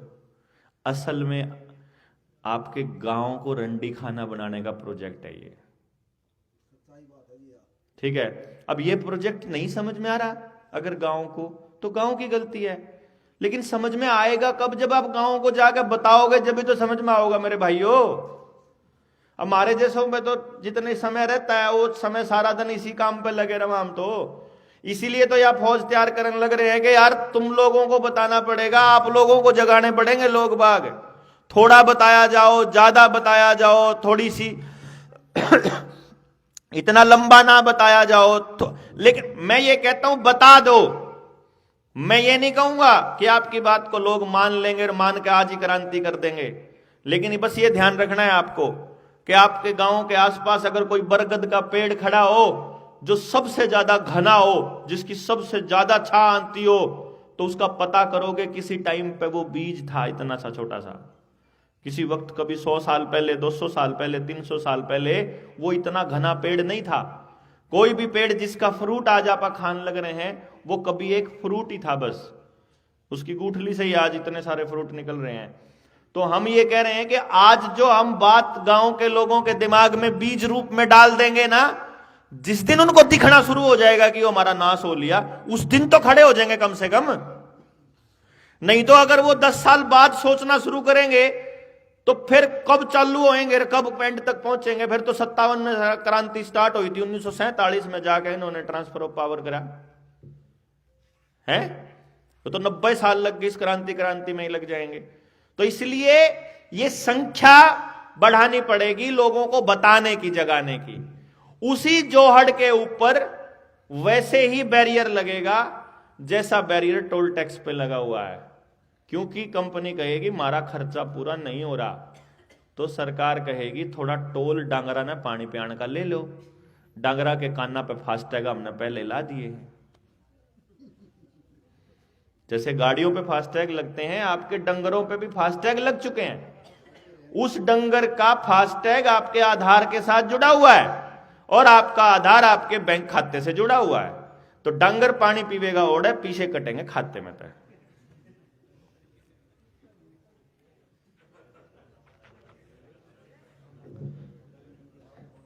नहीं समझ में आया? आ गया समझ? अब आपका सरकारी स्कूल प्राइवेट होने के लिए तैयार खड़ा है। जो गांव में सरकारी स्कूल था आपका, अस्पताल आपका प्राइवेट होने के लिए बिल्कुल तैयार खड़ा है। क्योंकि आपने क्या किया, उन्होंने कितना बड़ा गेम खेला आप लोगों के साथ कि वो उनको आयुष्मान कार्ड दे रहे हैं। देखो आप, आयुष्मान कार्ड के लिए वो आपका हेल्थ का इंश्योरेंस कर रहे हैं। हेल्थ का इंश्योरेंस कर रहे हैं तो इंश्योरेंस कंपनी को जो पैसा जाएगा वो कंपनी को जाएगा, वो आपका अस्पताल तो ठीक नहीं हुआ ना, वो क्या हुआ, कंपनी को पैसा चला गया। जब तक कंपनी को पैसा जाएगा तब तक आप 5 लाख रुपए तक का इलाज करवाने में सक्षम हो, ऐसा उन्होंने बोला। कभी किसी भाई ने आयुष्मान कार्ड से इलाज करवाया है? कोई है यहां? 1-2 लोग बैठे हुए हैं। अब मैं ये बता देता हूं इलाज करवाने का तरीका बताता हूं। आपको पथरी का दर्द उठ गया बाय चांस, मान लो, और आयुष्मान कार्ड लेकर के चले गए आप किसी बड़े 5 स्टार उसमें हॉस्पिटल में। पथरी के नॉर्मल अल्ट्रासाउंड पता लगा करके आप पथरी का या तो सिंपल ऑपरेशन कर देते हो, तो प्राइवेट अस्पताल में भी 5-10 हजार रुपए में, मेरे ख्याल से 10 से 20 हजार रुपए में काम चल जाता है। 10-12 हजार में पथरी का ऑपरेशन हो जाता है। अगर आयुष्मान कार्ड वाले अस्पताल में जाओगे तो आपके 3-4 लाख रुपए तो वैसे ही पी जाएंगे। वो 3-4 दिन में दोनों का पीछे खत्म हो गए और पीछे जमा करा। छोटी सी बीमारी के लिए 5 लाख खर्च कर देंगे वो आपके, क्योंकि आपको 5 स्टार फैसिलिटी देंगे ना वो। तो आपको, आपका जितना भी वो बिल बनाएंगे, वो बिल अगर असलियत में आप उसका बिल देखो, अगर उन्होंने 1 लाख रुपए का बिल बनाया है तो रियल में जो आपका इलाज हुआ है वो 1000 रुपए का हुआ होगा था लगभग। इस लेवल पे फ्रॉड है ये। और ये हमको नहीं मालूम क्यों? क्योंकि हम तो गए, हमने तो अपना आयुष्मान कार्ड दिया और हमें इलाज हो गया, हमें तो बड़ा आसान लगा। तो अब आप कभी भी अपने आसपास का जो सरकारी अस्पताल था उसकी हालत पे कभी आप अब रोना नहीं रोओगे। उस अस्पताल में डॉक्टर है या नहीं, अब आप उसकी तरफ नहीं जाओगे। उस अस्पताल की क्या हालत है, उसमें कितने कर्मचारी काम करते हैं, अब आप उसकी तरफ नहीं जाओगे। और जब आप उसकी तरफ नहीं जाओगे तो उस अस्पताल की ज़मीन को जब सरकार अपने नाम करके बाद में उसको मोनेटाइज करने के लिए 100 साल के ठेके पर अगर अडानी को दे देगी तो आपको कभी पता ही नहीं चलेगा। और फिर आयुष्मान कार्ड की किस्तें देना बंद कर देगी सरकार। बतेरे दन दे दी भाई, इबोर न लेने दो, ठीक है, इतनी पब्लिक का थारा थारा थोड़ी करेंगे अब हम। तो फिर आयुष्मान कार्ड बनना बंद, सरकारी अस्पताल की जमीन जा चुकी, अस्पताल अब प्राइवेट हो चुका, और अब उस अस्पताल में अगर आपको इलाज मेंटेन करके रखना है तो पहला 4थी डोज लगवाओ। हैं? पहले अगली डोज लगेगी ना। गैस चाहिए तो डोज लगवाओ, पेट्रोल डीजल चाहिए तो गैस डोज लगवाओ, ठीक है जी। पेट्रोल डीजल की गाड़ियां आप रख नहीं सकते, 2-3 तरीके से चारों तरफ से आपके सामने आएंगे वो लोग है। और दोस्तों, जब सारा लॉकडाउन प्रोपेगेंडा था तो आपकी बर्बादी योजना, गलती बैंकों ने कर रखी है, बल्कि गलती नहीं कर रखी, चोरी कर रखी है, फ्रॉड कर रखा है, पूरे देश के आवाम के साथ कर रखा है, पूरे देश के नहीं दुनिया के लोगों के साथ कर रखा है। फिर तो सवाल करना, फिर तो पूछना बनेगा कि नहीं बनेगा, फिर तो क्रांति जरूरी है, चाहिए भाई।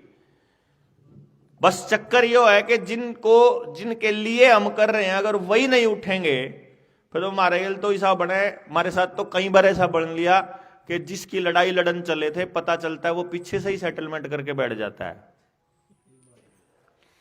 जिसको लड़ाई लड़ना सिखाते वो अपनी न्यारी दुकान खोल के बैठ जाए। फिर एक आधा ऐसा भी कलाकार है। फैक्ट्री बंद थी एक बंदे की, मैं आपको बताता हूं। एक बंदा था रोहतक का, घर पे ताला लगने की ईब जब सारे लोग खड़े होकर करता है तब बनाया था। कि उस एनवायरनमेंट में किस तरह का बीज चलेगा, कि केला कैसे उगेगा, गेहूं कैसे उगेगा, धान कैसे उगेगा, ये उसने तब तय करा था कि ये फल का कौन सा रूप में कब जा करके ये बीज बन जाएगा। आदमी ये कह रहा है कि मैं परमात्मा से बड़ा हो गया कि मैं उन्नत बीज बनाऊं। बीज में फेर फेर तो कर सकता है, बढ़िया नहीं बना सकता वो। जब से आदमी ने बीज में छेड़खानी शुरू करी तभी से सारा का सारा एनवायरनमेंट में गड़बड़ी स्टार्ट हुई, तब से ही शुरू हुई है। चाहे वो आदमी के बीज में कह लो, चाहे वो डंगरों के बीज में कह लो, चाहे वो खेती के बीज में कह लो। इसका मतलब जितने भी ये एजुकेशनल इंस्टीट्यूशंस के नाम पर खुली हुई यूनिवर्सिटी हैं और एनडीआरआई जैसे संस्थान हैं, ये असल में एनवायरनमेंट को बर्बाद करने के उनके सेंटर हैं।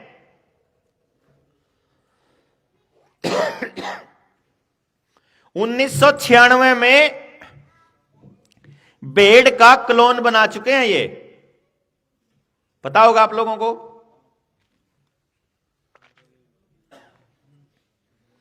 आज से 28 साल पहले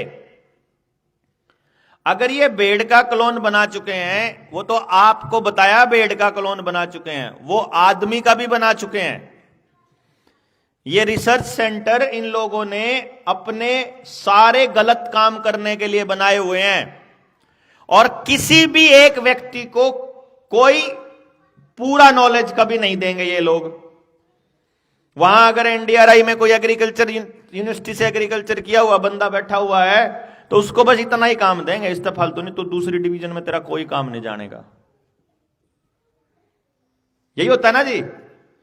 अगर आप मेडिकल प्रोफेशन में हो तो आपको भी मेडिकल की कोई जानकारी नहीं है, आपको उतना ही दिया जाएगा, तना काटना है तो तू काटने वाला काम करता रहो, बस न्यू काटा जा, न्यू जोड़ा जा, न्यू सिम। वो दवाइयां खाने के लिए पुस्तड़ा पकड़ा देगा जो इनका डॉक्टर है, जो एलोपैथी का डॉक्टर है, क्योंकि उसने अगर ये बता दिया कि आपका लाइफस्टाइल ही आपकी समस्या है।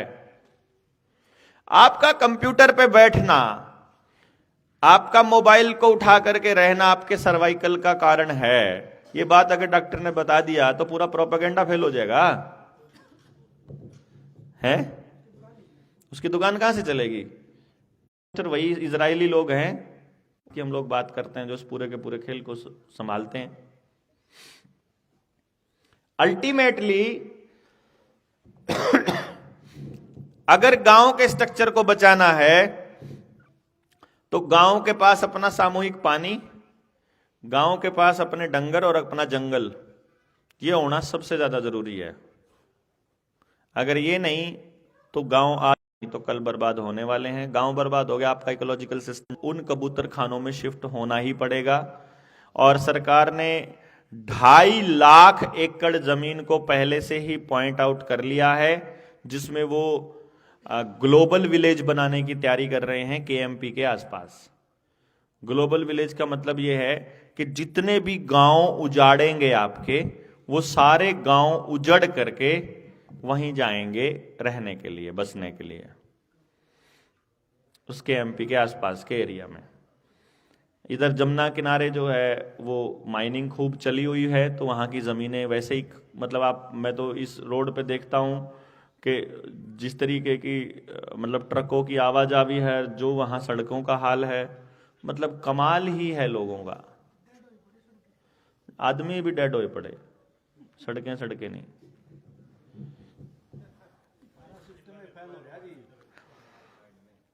अभी अगला क्वेश्चन है कि आप यूथ को तैयार क्यों नहीं कर रहे? भाई जो लोग यहां आए थे, हमने आने तक पहले हम किसी पे उम्र पूछी थी? हमने तो किसी की उम्र नहीं पूछी। भाई जो यहां आ जाए वो यूथ ही है, ठीक है ना? ये लड़ाई वैसे भी, और उन यूथ को कैसे करेंगे जो बेचारे नुकम है। पता है यूथ क्या कहता है दोस्त?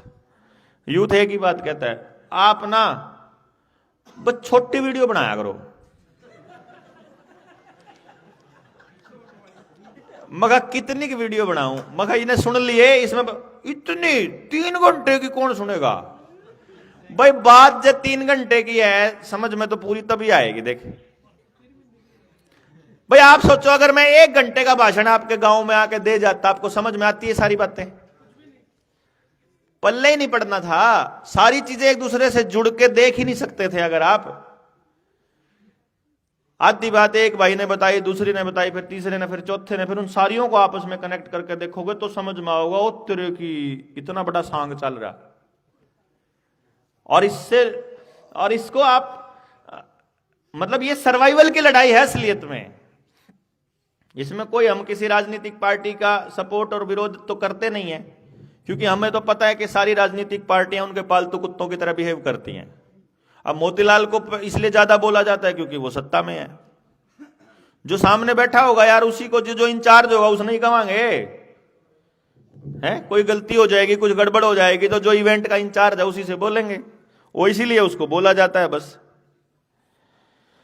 बाकी ये तो गांव के गांव खड़े होंगे, जब समझ में आ जाएगा तो गांव बचा लेंगे अपनी जमीन को, हमें मालूम है इस बात का। हम इस व्यवस्था को ध्वस्त करने में यकीन नहीं रखते हैं, हम व्यवस्था परिवर्तन पे यकीन करने वाले लोग हैं, जिसमें जब ये व्यवस्था ध्वस्त हो जाएगी तब नई व्यवस्था कैसी बनाएं, उस पे ये मंथन है। अब हमारे पास एक टेक्नोलॉजी है जिसकी मदद से हम ये बता सकते हैं कि आपके बच्चे के पास असली टैलेंट क्या है, वो क्या काम करके खुश रहेगा।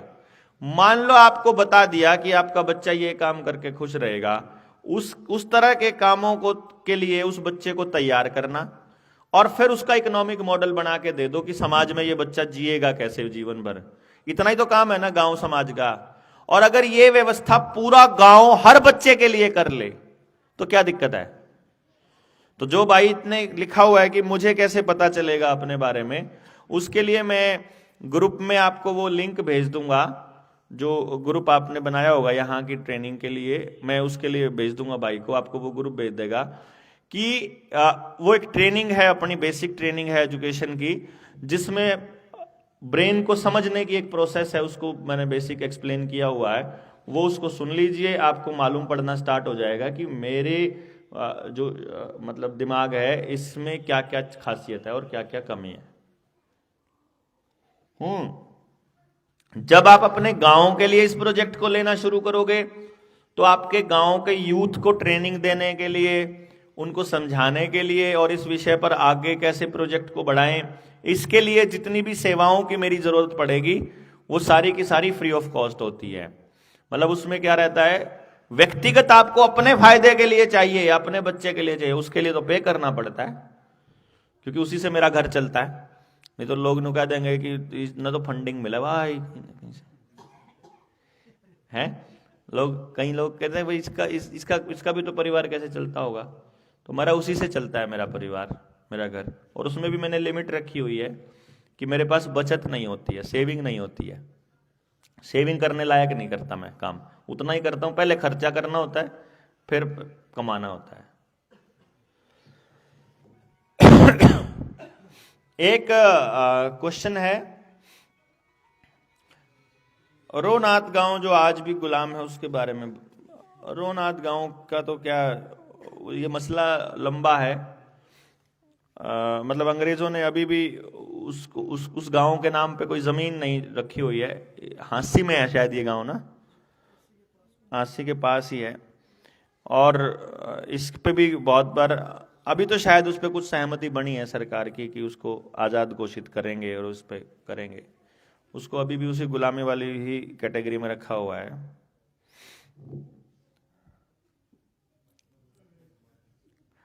हाँ, ये सवाल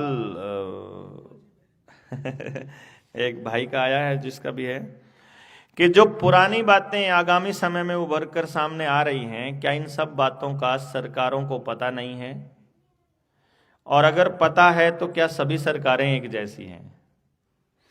और हम आगामी लोकसभा विधानसभा में वोट किसे दें? और दिल्ली वाले राक्षस की पार्टी की विचारधारा पर प्रकाश डालें। दिल्ली वाला राक्षस जो 2000 रुपये लिया करता, जब हमारे यहाँ 500 रुपये लेते थे तो वहां पे मतलब मास का चालान जब यहाँ 500 था तो दिल्ली में 2000 था। तो विचारधारा समझ में आ गई होगी।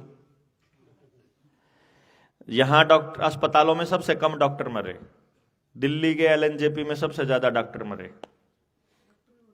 अरे डॉक्टर सबसे ज्यादा मरे, मैंने कह रहा हूं। और उसी अस्पताल को कोरोना वॉरियर साबित किया, घोषित किया उन्होंने। वो तो ऐसा बंदा है, देख लो भी, लगा लो हिसाब किताब। दिल्ली वाले को हमने 2011-12 में भी पूरा षड्यंत्र समझाया था। जिस टाइम पे लाला हरामदेव बोला करता था, रोथशाइल्ड रॉकफेलर के बारे में खूब बोला ना वो 2011-12 में। फिर जैसे ही उसको सरकार की तरफ से कुछ टिकटें मिल गई उसके कहने से, और फिर 6000 एकड़ जमीन मिल गई, और फिर पूरा साम्राज्य खड़ा हो गया। फिर उसको आत्मज्ञान की ऐसी प्राप्ति हुई कि अब रोथशाइल्ड रॉकफेलर को भूल गया वो। ठीक है। इसी तरह से जो दिल्ली के जिस पार्टी की आप बात कर रहे हो, जिसकी सरकार है दिल्ली और पंजाब में, इसको भी सब पता है, सारी कहानी का पता है। जब इसका परिवर्तन एनजीओ था तो इसने ये कहा करता था कि अंधे इनके पंखे पाड़ेंगे हम। तो इसको भी पता है सारा का सारा। अब देखो, आधार कार्ड को मेडिकल हिस्ट्री से जोड़ने का काम पंजाब में सबसे फास्ट चला हुआ है। जो मोहल्ला क्लिनिक के नाम पर जो ड्रामा चला था, मोहल्ला क्लिनिक का इस्तेमाल क्या हो रहा है? मोहल्ला क्लिनिक किस लिए इस्तेमाल हो रहा है पता है आपको? आपका मेडिकल डेटा इकट्ठा करने के लिए, आपके सारे टेस्ट रिपोर्ट, आपके ऊपर क्या क्या असर हुए हैं, जो केमिकल इन्होंने डाले थे, यूनाइटेड नेशंस का सबसे बड़ा गुलाम बन के काम कर रहा है वो। और आप देखो कमाल की बात के पप्पू भैया भी सबसे ज्यादा चिल्ला रहे थे कि वैक्सीन क्यों नहीं दे रहे, बूस्टर डोज लाओ फटाफट। नहीं कि नहीं, मतलब ऐसा नहीं है कि कोई पॉलिटिकल पार्टी अलग बोल रही थी या सच बोल रही थी, या हम जैसे लोग जो चिल्ला रहे थे, किसी भी पॉलिटिकल पार्टी ने यह कहा हो कि कोई बात नहीं भाई एक बार सुन तो लो इसकी। आयुर्वेद के डॉक्टर बोले, मान लो आयुर्वेद के डॉक्टरों ने बोल दिया, जब इसको डॉक्टर हर्षवर्धन को डॉक्टर बीआरसी ने सबूत दिए सारे कि ये फ्रॉड हो रहा है और देश के अंदर लॉकडाउन लगाने की जरूरत नहीं है, वो तो रिकॉर्डेड है डॉक्टर बीआरसी के पास, पेन ड्राइव के अंदर है कि भैया जी हमने जब डॉक्टर हर्षवर्धन को सारी सच्चाई बताई तो हर्षवर्धन ने ये कहा था हमें पता है कोई बीमारी नहीं है, लेकिन हम यूनाइटेड नेशंस के हाथों मजबूर हैं, हमें करना ही पड़ेगा। और जब उसको करना पड़ेगा तो पीएचएफआई के अंदर हर प्रदेश का मुख्यमंत्री एंटर किया हुआ है। नीति आयोग में भी हर प्रदेश का मुख्यमंत्री है। नीति आयोग का मतलब फुल फॉर्म मालूम है किसी को?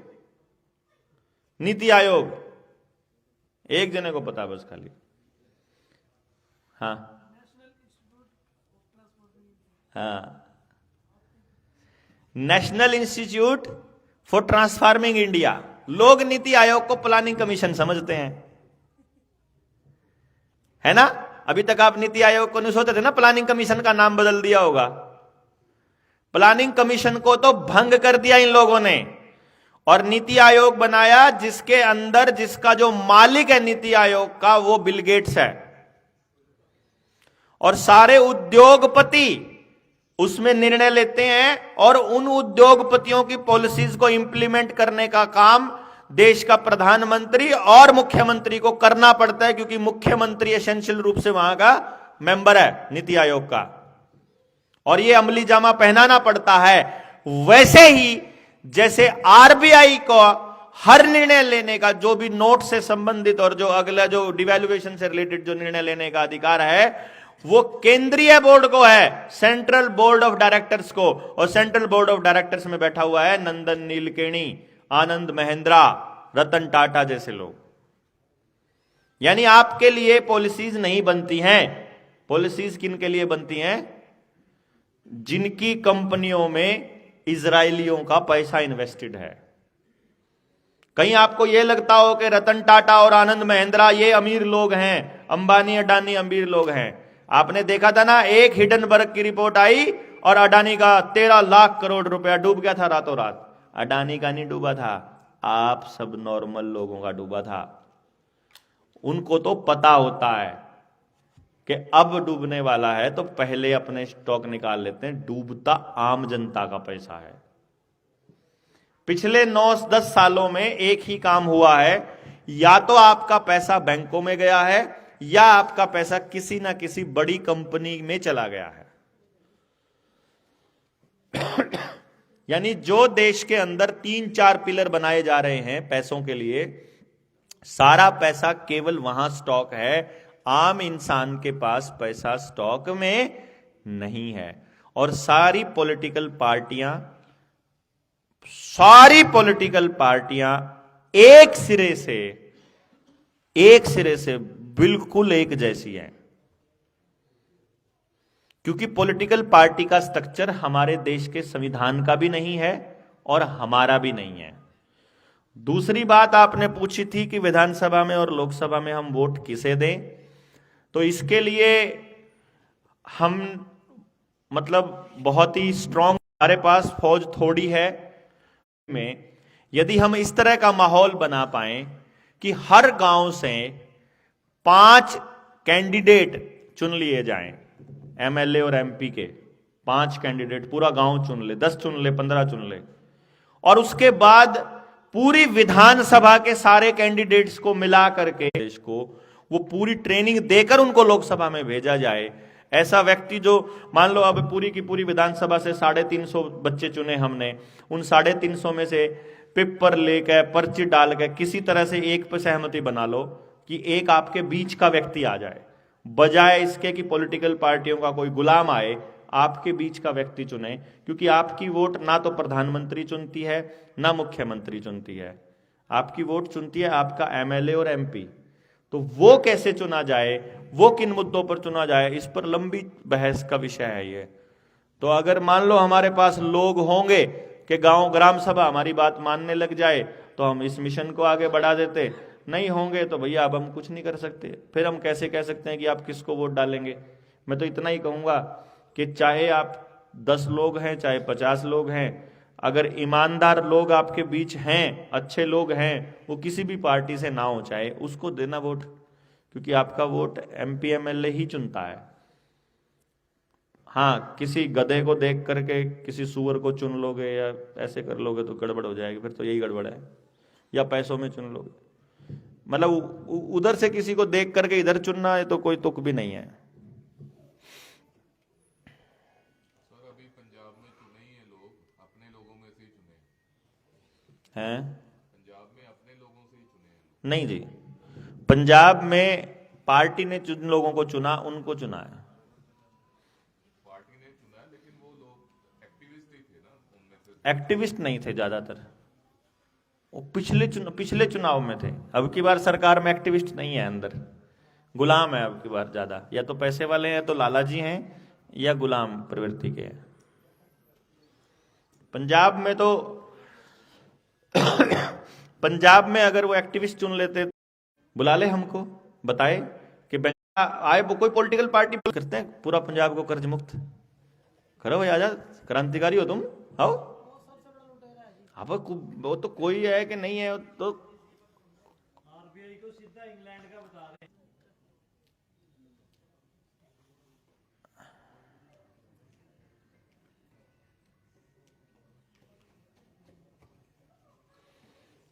इस पे भी फिर अलग से करेंगे चर्चा, इसमें नहीं है।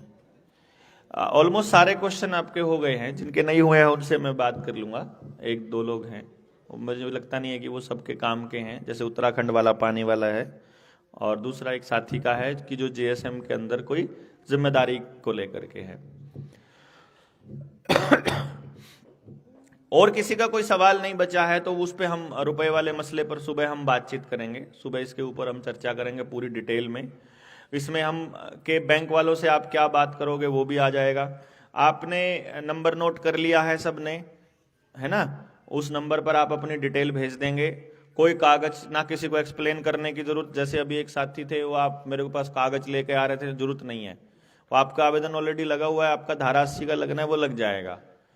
बात है, हम जो यहां आपको जो दे रहे हैं, जो इस प्लेटफॉर्म पर जो हम आपको दे रहे हैं इस 3 दिन की यात्रा में, एक तो आपके जो साथियों से आपको मिलवा रहे हैं कि जो आपको अपनी लड़ाई में आपके काम आने वाले हैं। दूसरा हमारा है, हम आपको समझ दे रहे हैं कि आपको इस लड़ाई को आगे कैसे लड़ना है। अगर कल को लड़ने के लिए जीएसएम ना रहे, फिर क्या करोगे आप? मान लो कल को देवेंद्र अंदर चला जाएगा तो क्या करोगे आप? या जिनके कागजों के दम पर लड़ रहे हैं वो क्या करोगे उसका? हालांकि हमने अपने अंदर जाने के केस का इंतजाम पहले कर। बात यह है कि हम ये चाहते हैं कि कुछ लोग तो ऐसे होते हैं, बता दियो करना क्या है बस। उन और जानना चाहने वालों में कुछ ऐसे हैं जिनको अपनी दुकान खोलनी है, भाई हम न्यारे अपना आवेदन लाना शुरू कर देंगे, ठीक है। उनमें से कुछ लोग ऐसे हैं जो और खोज कर करके समाज का और बेनिफिट करना चाहते हैं। तो वो जैसे भी होंगे, हमारे बहुत सारे लोग आते हैं, वो बेचारे सीखते हैं, हम उनको समझाते हैं, फिर वो अपनी दुकान चला लेते हैं। अभी मुझे पता चल रहा है कि कोई सिरसा से एक बंदा था जिसकी फैक्ट्री हमने बचाई थी, उसकी फैक्ट्री का ताला खुलवाया था। अब वो आजकल लोगों से लाखों रुपए ले रहा है आवेदन लगाने के हमारे नाम से, क्योंकि मीडिया में वो हाईलाइट हो गया।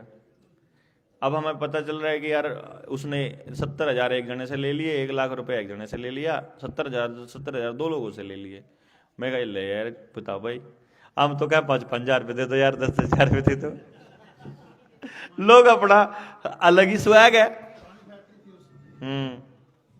हैं, अब देख लो जी जनाब। और वो ये कहता है जेएसएम के पल्ले कुछ नहीं, उससे ज्यादा तो हमको पता है, बुलारा को तो कुछ नहीं पता। तो ये तो चलो part and parcel of the life है, ये तो करेंगे लोग बाग, आपके किए हुए को इस तरह से धूमिल भी करने की कोशिश करेंगे। लेकिन हमें इस चीजों से नहीं घबराना, हमको इस यात्रा को आगे बढ़ाना है ज्यादा से ज्यादा। हाँ, डिटॉक्स के लिए किस किस ने अमृत प्याला पी रखा है? मोतीलाल का दिया हुआ किने किने पी रखा है? एक बात ध्यान रखना, सुन लो अब, जिन्हें जिन्हें लगवा रखे हैं ना, और लगवाने के बाद में जिस जिसके भी एलर्जी हुई है, बुखार हुआ है, या सिरदर्द हुआ है, या चक्कर आए हैं, वो 2025 आखिरी साल मान लो अपना जी लो अपनी जिंदगी। क्यों? यहाँ पर तो सटकने वाले हैं, या तो परमानेंट बीमार या फिर निकल लोगे ना। ऐसा कोई नहीं है। जिसका नजला ठीक हुआ, जिसके गोड्डे ठीक हुए, वो सिर्फ 6 महीने ठीक रहे हैं, फिर दोबारा वैसे हो लिए, ठीक है। हाँ, जिन्होंने नहीं लगवाई मैं तो बच गए, मैं तो वैसे जैसे थे मैं तो वैसे ही आए। तो जिन्होंने लगवा रखे ये डिटॉक्स करवा लेंगे अपना। मैंने अभी तक देखा है कुछ लोग आयुर्वेदिक दवाइयां भी लेते हैं, कुछ लोग हेमोपैथी पे ट्रस्ट करते हैं। तो कोई भी ऐसा व्यक्ति मिले जो आपके ब्लड के सर्कुलेशन में मतलब उसको डिटॉक्स करने के लिए जो कहता हो कि करा है, उसका आप उसकी आप मदद ले सकते हैं। हमने जितना देखा है पिछले 1-1.5 साल में, डॉक्टर सूजन का जो फार्मूला है वो एक्चुअली काम कर रहा है। जितने भी लोगों ने लिया है सबने काम किया है, सब पे काम किया उसने। तो ऐसा कोई नहीं है जिसको लाभ नहीं हुआ हो। उसके लिए मैं आपको नंबर नोट करा देता हूं, वो करके 2-2 किट जरूर मंगवा लो। घर में 4 लोगों ने लगवाया तो 8 मंगवा लेना, कुछ नहीं डरा इस बातों में, मतलब ले ही लेना सीधा। उसके लिए फालतू टेस्ट कराने की, हाँ जिसको डाउट है पहले 3 टेस्ट करवा लेना, डी डाइमर, हिमेटोलॉजी और लीवर फंक्शन टेस्ट। अपनी उसी में पता चल जाएगा कि साइड इफेक्ट आने शुरू हो चुके हैं। बस लीवर फंक्शन टेस्ट है, हिमेटोलॉजी है और डी डाइमर है। वो ग्रुप में भी डाल देंगे, आपको ग्रुप में नंबर भी डाल देंगे 85-578 ना 85 मतलब 85578 और फिर 57 यानी 57 और 235। इनसे आप मंगवा सकते हैं। पर हेड 2 किट मंगवा के वैसे भी खा लोगे तो इसका कोई साइड इफेक्ट नहीं है कोई भी। के बाद वो अकेला की बताते हैं सर कि कम डाला कैसे करनी है। हाँ हाँ हाँ हाँ,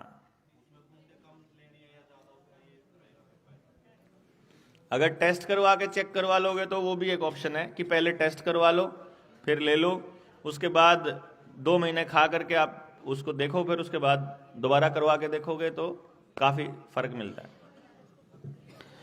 और अब कुछ मसलों पर आपको समझना, जैसे मैंने आपको बताया था कि पानी का बिल मैंने आपको बता दिया, बिजली का बिल, बिजली का जो नया कानून है उसमें कंपनियों को अपनी मर्जी से रेट बढ़ाने का भी परमिशन इसके अंदर दे दिया गया है। सारे के सारे जितने भी बिजली के संस्थान हैं सब प्राइवेट होने वाले हैं, तो बिजली आपको सरकार नहीं देने वाली है, अभी प्राइवेट कंपनियां ही देंगी।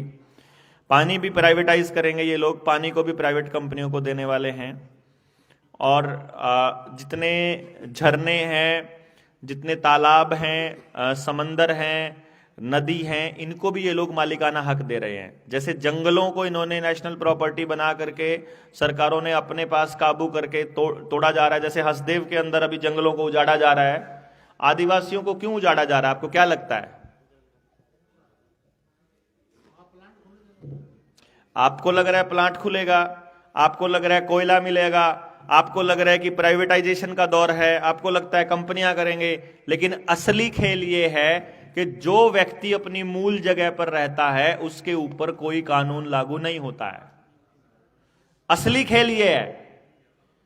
यानी अगर आप अपने गांव में रहते हो, अगर आप अपने गांव में रहते हो, अपनी परंपराओं को फॉलो करते हो, अपनी पारंपरिक वेशभूषा धोती और कुर्ता और पगड़ी पहनते हो जो आपकी पारंपरिक है, तो सरकारों का कोई कानून आपके ऊपर लागू नहीं होता है।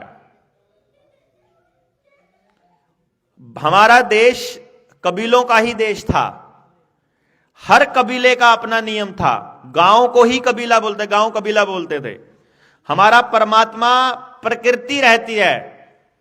हमने ज्यादा से ज्यादा अगर किसी को बहुत तवज्जो दी है साक्षात मान करके, तो वो हमारे पुरखे थे। अपने ही परिवार में हमारा कोई पूर्वज जिसने अपना जीवन समाज को दिया, या जो आगे जिसका वंश बेल नहीं बढ़ी, उसको हमने अपना इष्ट रूप में अपने खेत में स्थापित किया हम लोगों ने। और गांव ने अपना देवता माना दादा खेड़े को, गांव खेड़ा बोलते थे। खेड़ा, दादा खेड़ा ही हमारा सबसे बड़ा देवता रहा, और जब तक दादा खेड़ा रहा तब तक गांव अपनी परंपरा को मानता रहा। मंदिर मस्जिद वाली जो कल्चर है, ये तो अभी राम जब नहीं था तब भी तो कुछ था, जब कृष्ण नहीं था तब भी कुछ था। वो कुछ क्या था? वो प्रकृति थी, वो कुदरत थी जो हमेशा से रहती आई है, जिसने लालन पालन किया है। जो पंच तत्व हम कहते हैं, जो पंच महाभूत हम कहते हैं, वो तो हमेशा थे, उसी को भगवान बोला हमने। वही हमारा पोषण करती थी। उसी को मानने वाले आज भी लोग, सिर्फ ट्राइबल लोग रहते हैं। वो आज भी किसी देवता को नहीं मानते हैं, वो प्रकृति को ही बोलते हैं जय जोहार। जोहार प्रकृति को ही बोलते हैं वो, तो उनके तो संबोधन में भी जय जोहार रहता है। तो वो जो जोहार है उसको मानने वाले लोग जितने भी हैं, उनको विस्थापित करना है। जैसे ही वो अपनी मूल जगह से गए, वो भी फिर हमारे जैसे शरणार्थी हो जाएंगे। आधार कार्ड बनाने वाले, 5 किलो अनाज पर जीवन यापन करने वाले, रुपयों के ऊपर डिपेंडेंट लोग। आज वो रुपयों पर डिपेंडेंट नहीं है। हर मौसम के लिए उनके पास, अपने पास सब कुछ है, उनका खाने का सब कुछ है। उनको आपका एक सिंगल रुपया नहीं चाहिए। लेकिन एनजीओज भेज करके, नए प्राइवेट लोगों को भेज करके वो वहां कह रहे हैं तुम अपने बच्चों को पढ़ाओ, तुम अपने बच्चों को पढ़ाओ, क्योंकि आपका बच्चा पढ़ेगा तो कलेक्टर बनेगा, कलेक्टर बनेगा तो आपकी भाषा में समझाएगा, सरकार का आदेश है मानना पड़ेगा, जगह तो खाली करनी पड़ेगी। आपके कलेक्टरों ने यही तो किया है ना। और आदिवासी महिला को राष्ट्रपति क्यों बनाया गया था? जिस दिन बनाया गया था, मेरी फेसबुक की वॉल देख लो, जिस दिन द्रौपदी मुर्मू को राष्ट्रपति बनाया गया था, मेरा पहला स्टेटमेंट यह था, अब आदिवासियों का सत्यानाश होगा। क्योंकि इसको बनाया ही इसलिए गया है जो जिस जाति का व्यक्ति प्रधानमंत्री, राष्ट्रपति, उपराष्ट्रपति, मुख्यमंत्री, डिप्टी सीएम है, उस जात का तो नाश प्राथमिकता में है। समझ गए ना?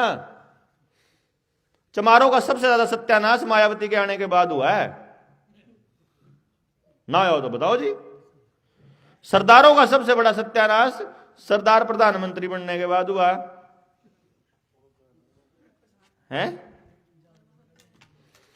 मतलब आपको मुखिया इसलिए बनाया जाता भाई।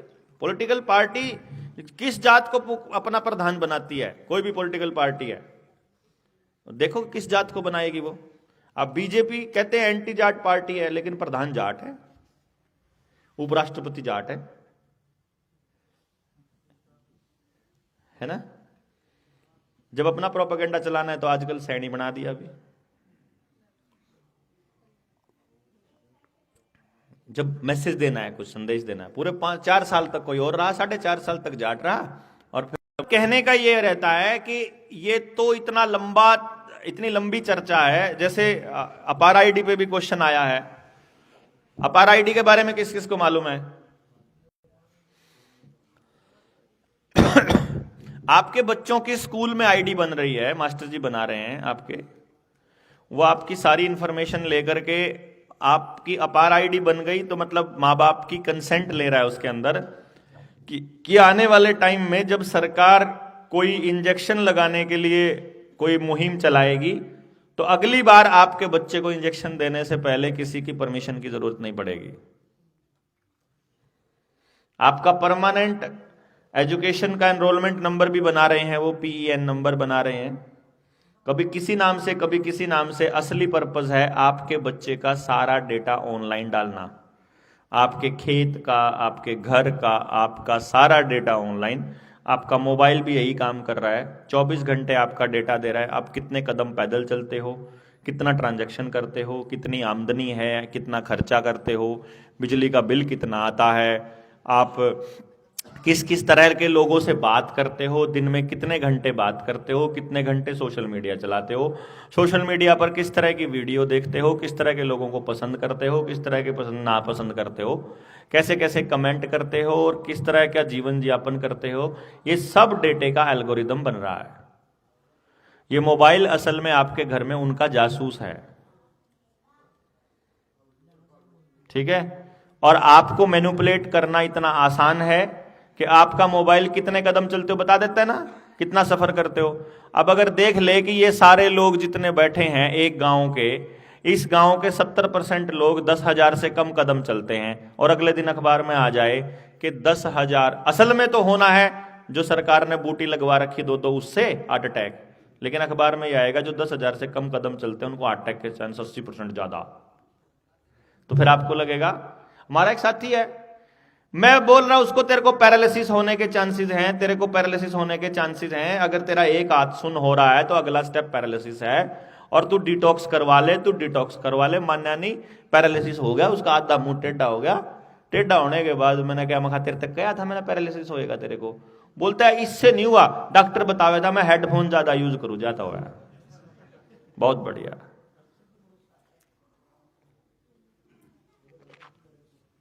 क्योंकि टीवी में अखबार में आ जाएगा ना कि हेडफोन यूज करने से पैरालिसिस हो सकता है। ठीक है जी। आभा आईडी भी यही है। कोई भी आईडी जो 16 डिजिट की आपकी बन रही है ना, किसी भी तरह से आपको लालच देने के लिए, या आपको बचपन से लालच देने वाली प्रक्रिया चालू की हुई है और बुढ़ापा पेंशन तक की है। इसमें विधवा पेंशन भी आ गई, विकलांग पेंशन भी आ गई, इसमें गरीबी वाली रेखा के नीचे वाला भी आ गया, इसमें आपका राशन कार्ड आ गया, इसमें आपका आयुष्मान कार्ड आ गया, इसमें आभा कार्ड आ गया, इसमें कोई और फैसिलिटी लेने वाला कार्ड आ गया। फिर किसान को देने के लिए 500 रुपए वाली भीख आ गई, 2,000 रुपए जो उसको मिलते हैं किसान को प्रति एकड़ के हिसाब से।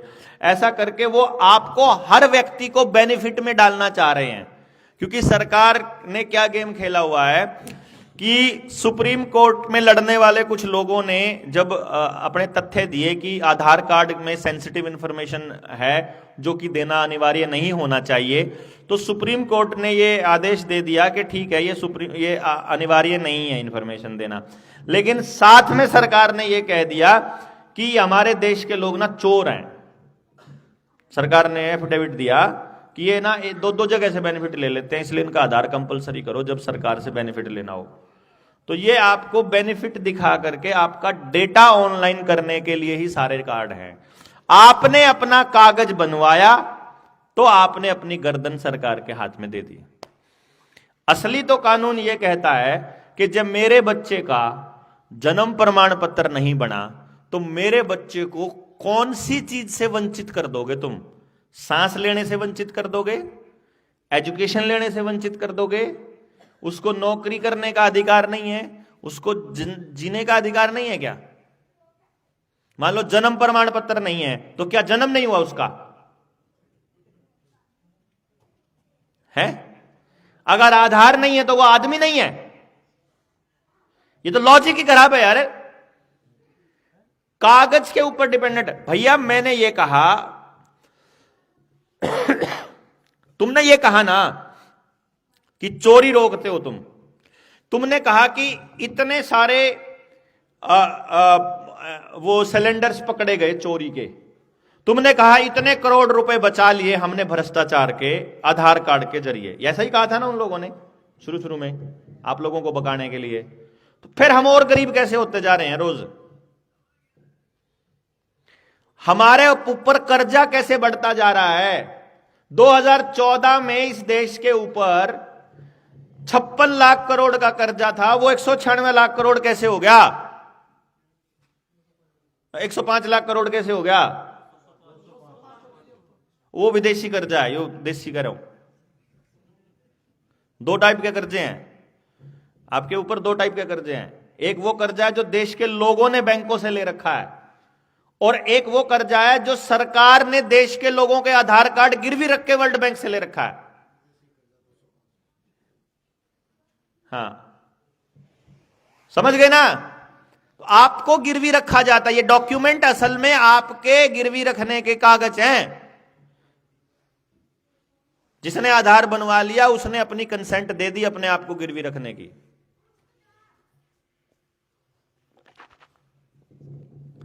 और ये पूरा ये कागजों वाला खेल, ये इतना, मैं तो सारी बातें थोड़ी थोड़ी टच करी है मैंने, सारी की सारी बातों को एक्सप्लेन करने के लिए तो हमारी 7 दिन की ट्रेनिंग छोटी पड़ जाती है। इसके बाद अगला स्टेप जो है ना, जिसने और लड़ने का, जिसका अभी कुछ लोगों का आया कि अब हम लंबे समय तक आपके साथ चलना चाहते हैं और इस लड़ाई को आगे बढ़ाना चाहते हैं, तो 7 दिन की होगी अब ट्रेनिंग। 7 दिन वाली में और एक्सप्लेन करेंगे कि न्यू लड़ना है। फिर उसमें से जो बुद्धिजीवी निकल के आएंगे जो कहेंगे हमने बुद्धि का काम चाहिए, हम आपको रिसर्च करके देंगे, फिर उनकी रिसर्च वाली ट्रेनिंग अलग होगी। मतलब इतनी गहराई की कुछ बातें हैं जिनको अगर आप एक्सप्लेन करने लग जाओ तो सिर फटेगा उत्तरे की। ऐसा फील होएगा कि इनसे आप लड़ ही नहीं पाओगे कभी भी। लेकिन हमसे पहले भी बहुत लोगों ने लड़ाइयां जारी की हैं, उन लोगों को इन्होंने निपटा दिया। ये लड़ाई सीधे सीधे लड़ने की लड़ाई नहीं है। ये अगर जीतना है तो अपनी रसोई से जीती जाएगी।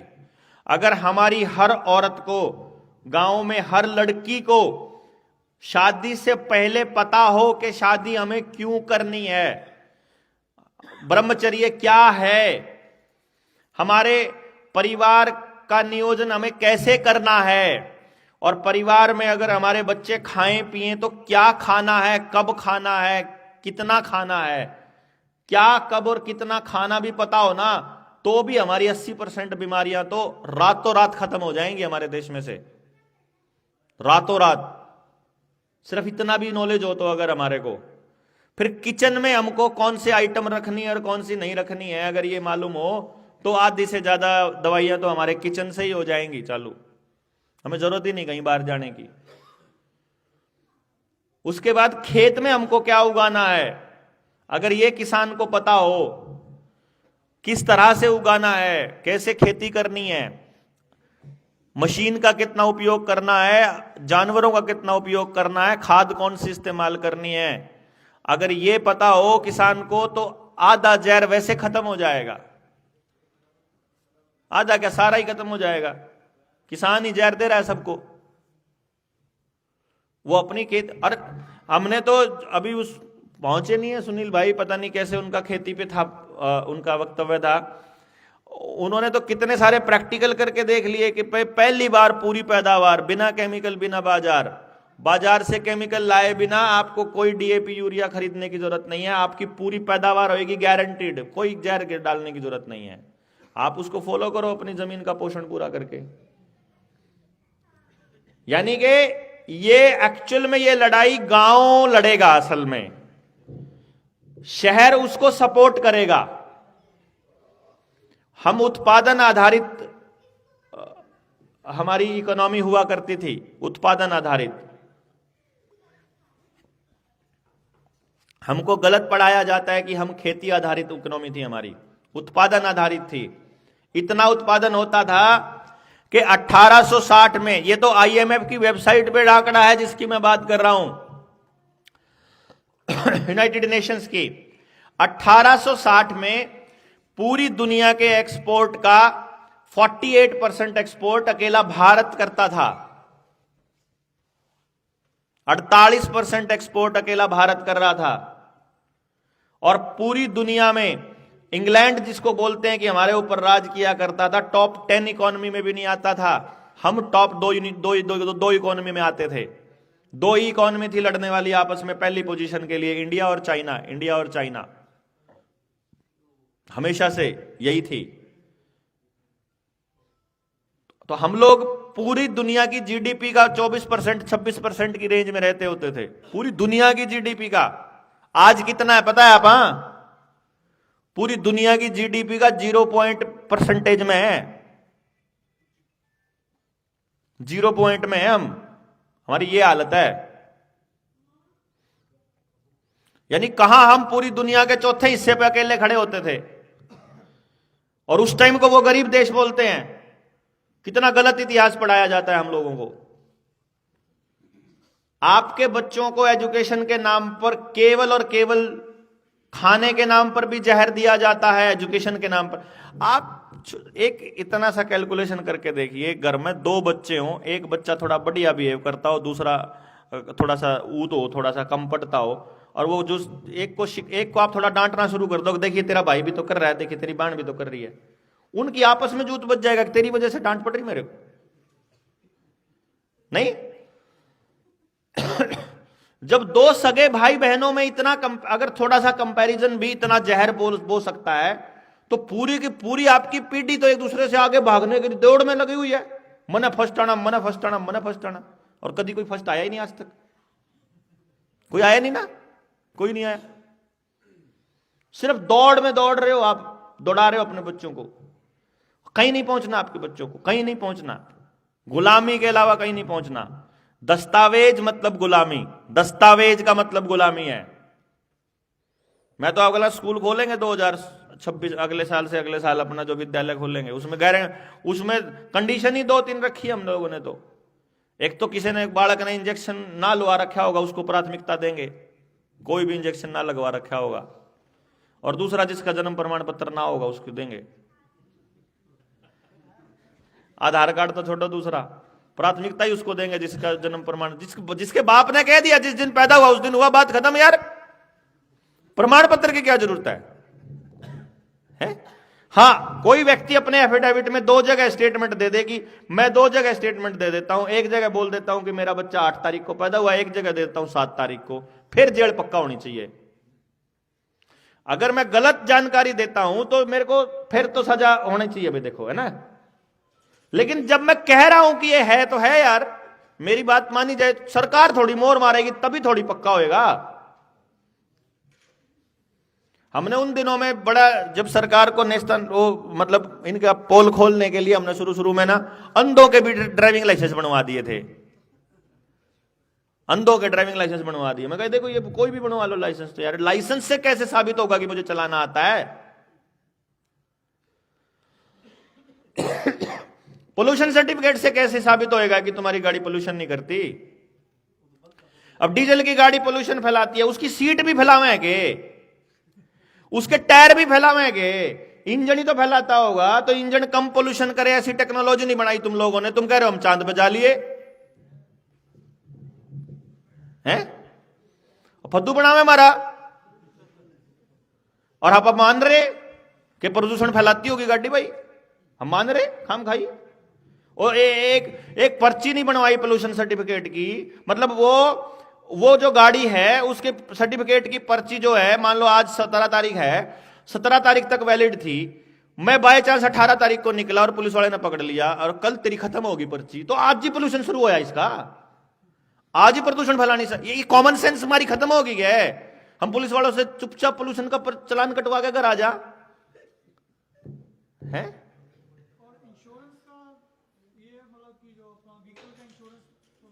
हाँ, इंश्योरेंस कंपनियों के दलाल बने हुए हैं पुलिस वाले। कोई भी कागज है यार, मेरी मर्जी है। मेरा ड्राइविंग लाइसेंस बन गया ना, जब तक मुझे कोई इलनेस नहीं है तब तक मेरा लाइसेंस कैसे एक्सपायर हो जाएगा यार, बताओ। और अगर तुम मेरा लाइसेंस अगर तुम्हें रिन्यू करना है तो फिर घर आके करके जाओ भाई, मेरे को जबरदस्ती डंडा थोड़ी ना है कि मैं जाऊंगा, मैं लाइन में जाके खड़ा हूंगा, मैं फिर से कागज दूंगा। तुम आके मेरा कर जाओ, तुम चेक कर जाओ दोबारा से कि मैं भूल गया हूं कि मतलब पहले तो आता था मेरे को चलाना, अब मैं भूल गया, लाइसेंस एक्सपायर हो गया। तो अजीब फंसा के रखा हुआ है कागजों के अंदर ना। आपको आपके कागज एक्सपायर हो जाते हैं। आपने गाड़ी ली, आपकी गाड़ी एक्सपायर होगी बोला, चलाने वाले को पता है यार उसकी गाड़ी एक्सपायर होने की है कि नहीं है, उन्हें क्या ठीक कराना, उसमें क्या खराबी है। एकदम नई गाड़ियां पड़ी है यार, 10-10 साल की, 15-15 साल वाली गाड़ियां, और वो उठा के घर से क्रेन से उठा करके कभी भी क्रेशर में डाल के कर देते हैं काम, क्योंकि हम लोगों को पता ही नहीं है कि यार सरकार कौन है डिसाइड करने वाली। सरकार को ये अथॉरिटी किसने दे दी कि तुम्हारी गाड़ी पोल्यूशन सर्टिफिकेट बनवाना पड़ेगा, तुमको ये करवाना पड़ेगा, तुमको ये करवाना पड़ेगा, तुमको इतने दस्तावेज। 9 साल से लाइनों में से नहीं निकल पाए हैं हम लोग। पिछले 10 साल में इस सरकार ने आते ही लाइन में लाए थे, तब से लाइन में लगे हुए हैं। और ये राशन की और पानी की लाइनों में बदलने वाली है ये लाइनें आने वाले टाइम में, अगर आपको समझ में ना आ रहे, मतलब आ जाए तो। और भाई नहीं आ रही हो तो फिर तो कोई कुछ नहीं कर सकता भैया। हम तो बता ही सकते हैं आपको कि आने वाले टाइम में जो लड़ाई है वो ऐसी होएगी कि इंश्योरेंस नहीं करवाते, मतलब नहीं करवाते भाई।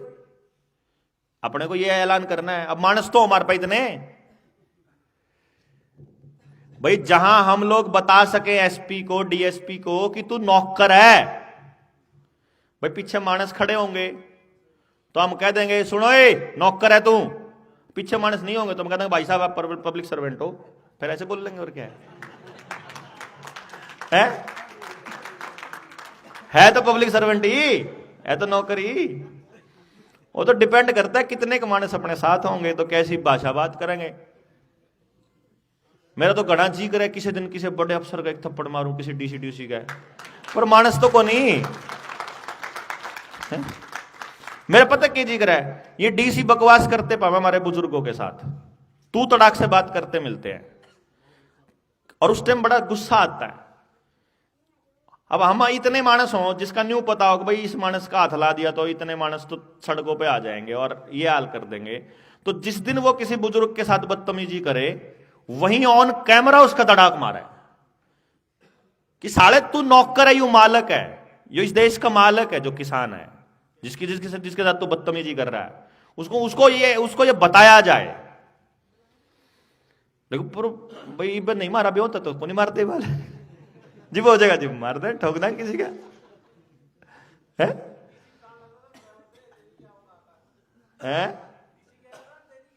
हाँ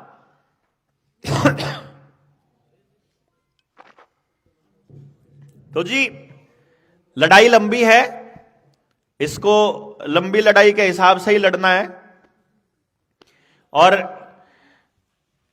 सोच समझ